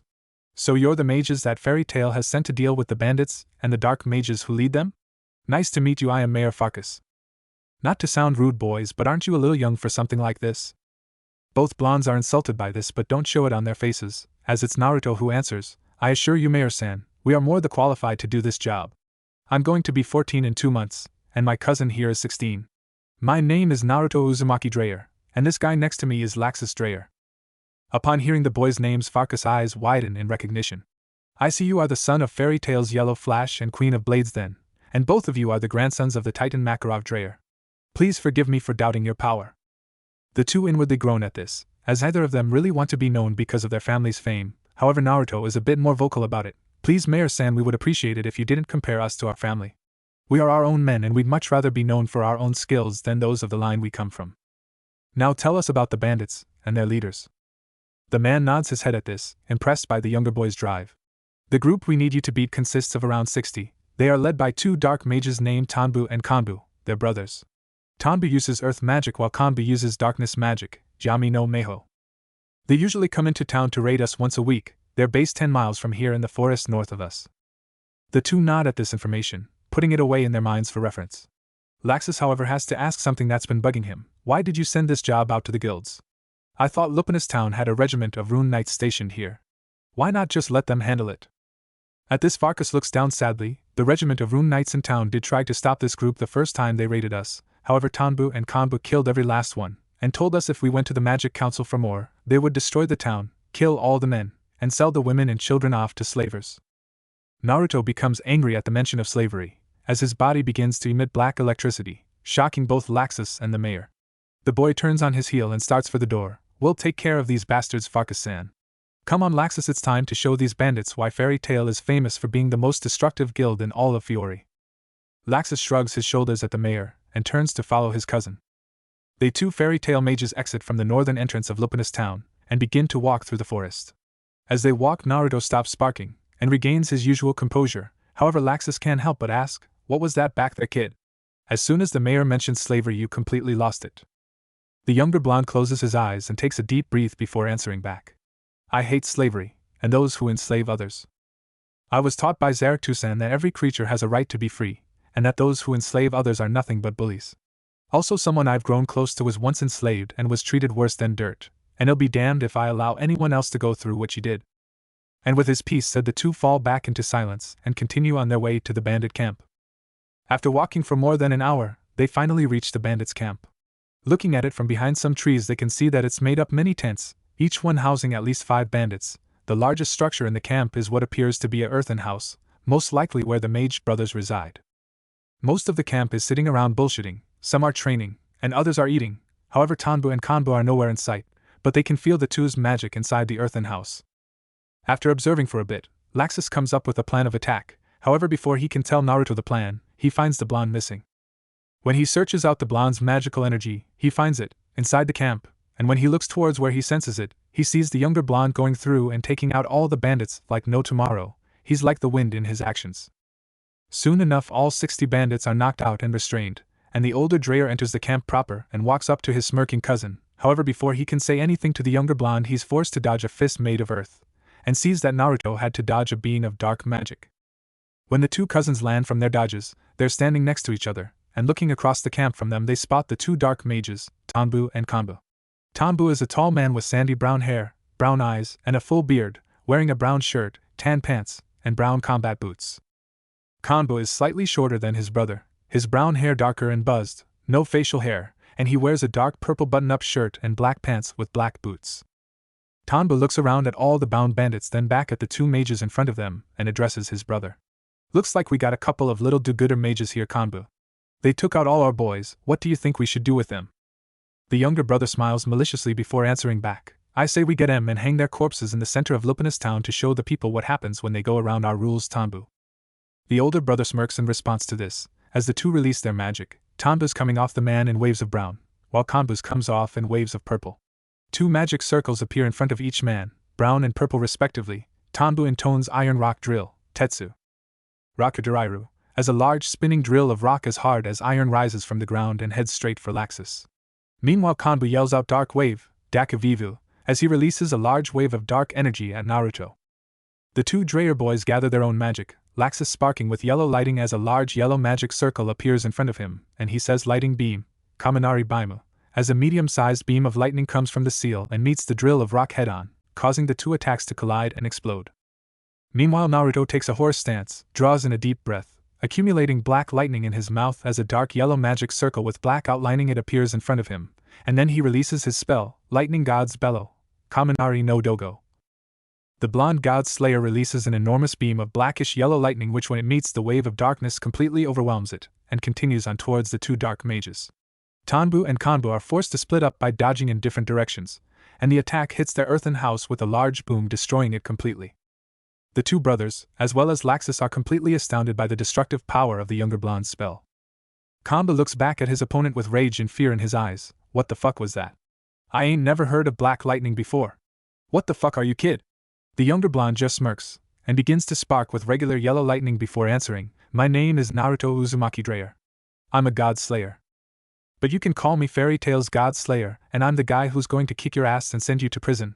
As he takes off, closing the distance between them in a matter of seconds, and lands a right hook to Kanbu's face, sending him flying into a tree. Tanbu, seeing his brother being hit so easily, becomes angry and goes to attack the younger blonde from behind, forgetting about Laxus. The older blonde makes him pay for it, as he appears out of a bolt of lightning and kicks the larger brother in the stomach, bending him in half and sending him flying through 3 trees. "You didn't forget about me, did you, big fella? Your opponent is me. Allow me to introduce myself. My name is Laxus Dreyer, Fairy Tail's Lightning King, and I'm going to be handing you your ass today." Back with Naruto and Kanbu, The older mage stands back up, glaring at the young upstart, summoning up his magic and encasing his fists in darkness magic before rushing the blonde pretty fast, intent on engaging him hand to hand, saying dark fists, Dakuken. However, the blonde encases his fists in lightning and meets him head on, intoning lightning fists, Kaminari Ken, as the two's fists meet and causes a shock wave. However, they quickly begin to exchange punches at high speed, causing shock waves and sparks of lightning and darkness to go all over the place. Back with Laxus and Tambu, the larger brother keeps launching earth spells at the 16-year-old blonde. However, the teen just continues to either dodge them using lightning body, Kaminari Tai, or meet them with his own lightning spells. The dark mage begins to get fed up with the fairy tale mage's tactics, and decides to take a more direct approach, summoning a large brown magic circle underneath himself. Seeing this, Laxus decides to end the fight right there, and quickly makes his way toward the man, coming out of his lightning form with a punch straight to the man's face, which is not as effective as it should be, only sending the man skidding back 10 feet, and hurting the blonde's hand. Tamba laughs at this, ha ha ha. What's wrong, punk? Did you injure your hand on my face? I'm afraid it's a byproduct of my iron rock armor, Tetsuraki Yoroi. It increases my defense and my offense. As the man unleashes his own punch on Laxus, which sends him flying, however he flips and lands on his feet, spitting out some blood. Back with Naruto and Kanbu, their fight of fists and feet is drawing to a close, and the one who has the advantage is not the older mage, but the blonde who has been steadily increasing his speed throughout their scuffle. In anger, Kanbu overextends on a punch, which the blonde dodges under and allows him to get inside his personal space and unload with electrified punches, which have the effect of electrocuting him. He ends it with a double axe handle to the head, sending the man face first into the ground, causing a crater. The younger blonde jumps back away from his opponent, keeping his defense up. A good thing he does too, as the man rises from the ground, his face singed and bloody, and a look of absolute rage and hatred in his eyes. You little bastard! His body erupts into purple energy at this. I'll show you! I'll teach you what it means to fuck with those stronger than you. Die! As he extends his left hand, gathering a huge amount of dark energy, as a huge purple magic seal appears in front of himself, and then bringing his hand towards the seal says, "This is a spell taught to me by our former master. It's different from his but just as powerful. Eat it! Dead wave, deado!" Vivu, as he sends a larger wave of dark energy at the 13-year-old, splitting anything in its path, including the very ground itself.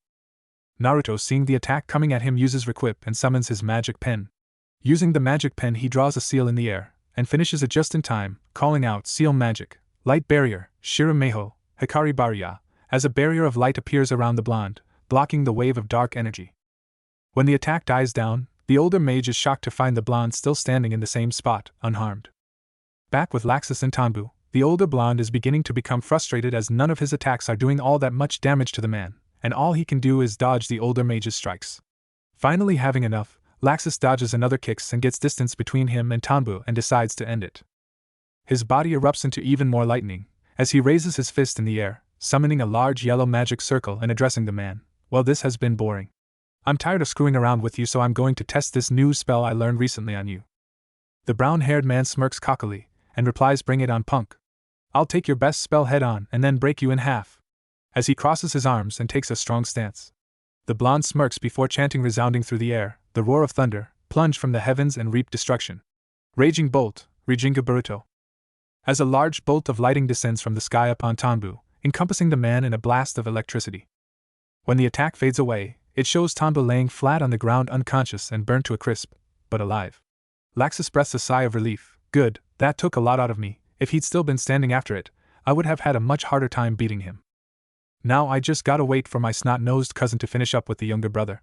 As he finds a tree stump and takes a seat to rest. Back with Naruto, the youngest Dreyer lets his barrier drop and sighs in relief that it held. Before he smiles at the look of utter disbelief on Kanbu's face, and notices that Laxus has finished his fight. "Sai, looks like we have to end it here. My cousin just beat your brother, and he tends to get cranky when he's made to wait. So the next attack will be the last, but this fight was fun. If you ever escape prison, look me up and I'll fight you again." As he summons up his magic, his body sparking with lightning magic. He lifts his right hand in the air and gathers a combination of yellow and black lightning in it, creating a ball of electricity that begins to get larger and larger, until it's as big as a large meteorite. He cocks his hand back to throw it, intoning Lightning God's Bomb, Kaminari no Bakudan. As the ball of lightning makes its way to the dark mage, the man attempts to put up a defense, summoning a wall of darkness. However, the lightning ball breaks through it with ease, hitting him and exploding with a big BZZT. When the electricity clears, it shows Kanbu laying on the ground on his back, completely knocked out, fried, and still sparking with lightning energy which causes him to twitch, showing he is still alive. The blonde 13-year-old claps his hands together to show it's done, as he ties up Kanbu and slugs him over his shoulder, carrying over to set him down next to his brother Tanbu, who is also bound. Naruto looks at Laxus with a smirk. Well, that's that. I'd say my first mission is a huge success, wouldn't you, Sparky? Laxus growls at his younger cousin but says nothing, instead taking out a lacrima to call the Rune Knights. 2 hours later the Rune Knights capture unit arrives, led by the head of the unit Hayashi Hyuga. The Hyuga clan head steps up to the 2 Dreyer boys and nods his head to them. You have our deepest thanks for your fine work today, boys. With those 2 captured, Lupanus town can receive a new regiment of knights and sleep peacefully at night. You are both credits to your family, and Naruto, I am sure your parents will be proud of your accomplishments here. Good day, boys. With that the Rune Knights take the bandits and the dark mages away, and the boys return to Lupanus town. They inform the mayor that the job is done, for which the man thanks them profusely for, and gives them their payment, 700,000 jewels. The boys take the first train back to Magnolia town that afternoon, leaving behind a happy town, and unknowingly earning themselves a title from Lupanus town. The people had seen all the lightning being thrown around from town and decided to call the 2 fairy tales lightning brothers, Fury Tairu's Kaminari Kyodai. When they got back to the guild they found an angry Minato and Kushina, which caused Laxus to go elsewhere as he didn't want to be in the middle of the storm to come. The 2 parents let Naruto have it, telling him how foolish he was to go on an A-class job without informing them or getting their permission. When he pointed out that the job was easy and that neither he nor Laxus suffered any damage whatsoever, they pointed out Laxus wasn't their son and was close to being S-class, while he was not, and that if something happened to him they wouldn't know what to do.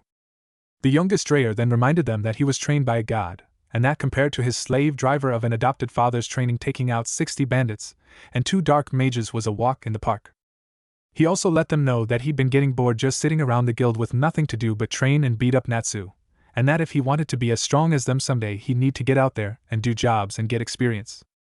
He ended it by telling them that he's almost 14, he's not a baby and he doesn't need their protection, he can handle himself, as he had been doing since he was 7 years old, then storming off out the back door of the guild.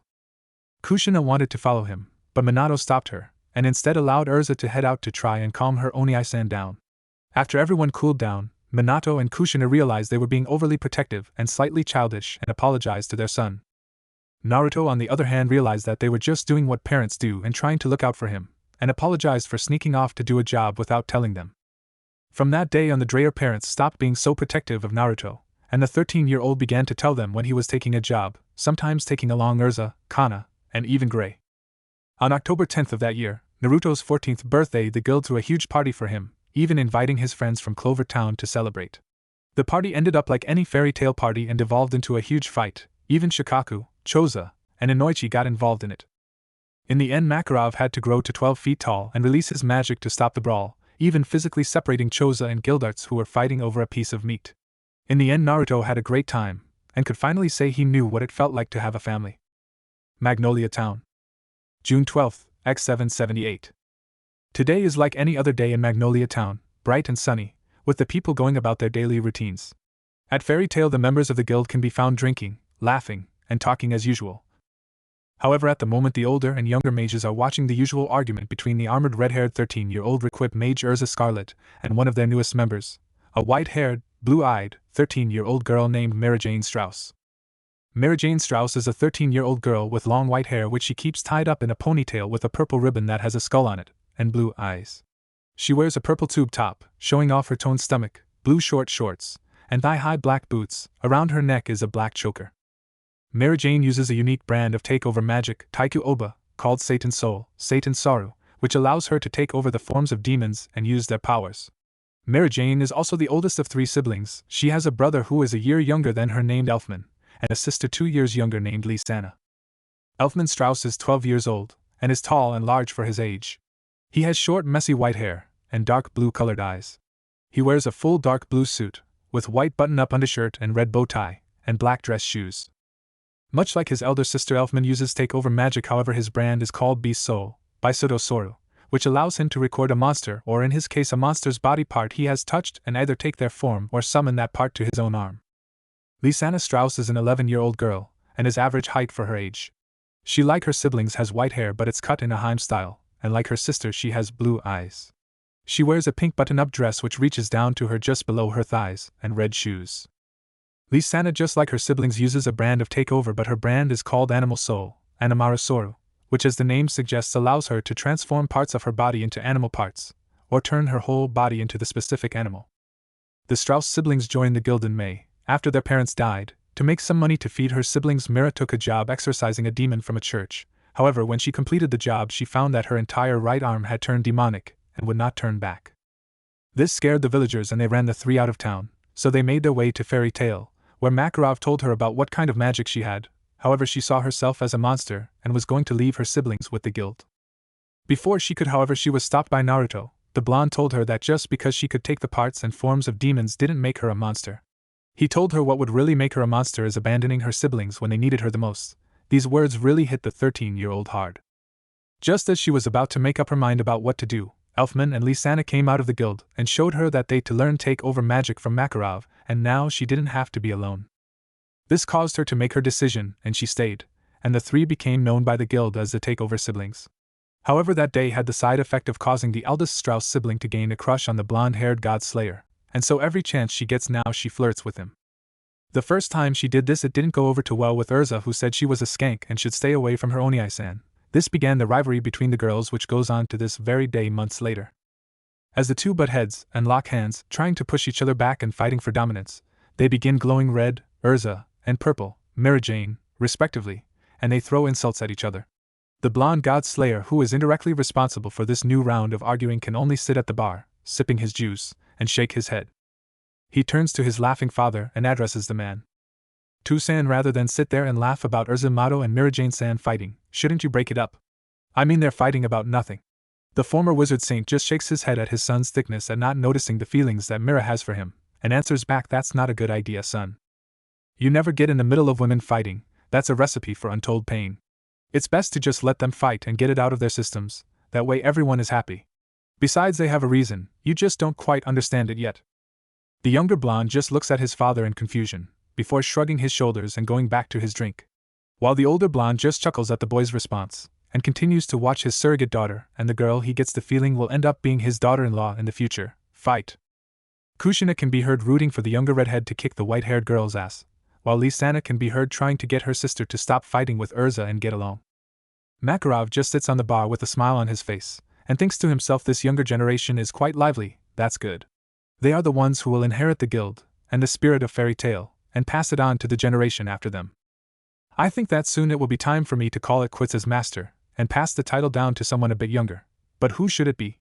Well, I can cross the bridge when I come to it. For now I'll continue to watch over all my children and see what the future holds. What if Naruto is God's Slayer Fairy Tale? And thanks for watching my video till the end. If you enjoyed this content, then do consider subscribing to my channel, and leave a like if you guys need the next part. Comment down, and thanks for watching the video, and see you guys in the next video.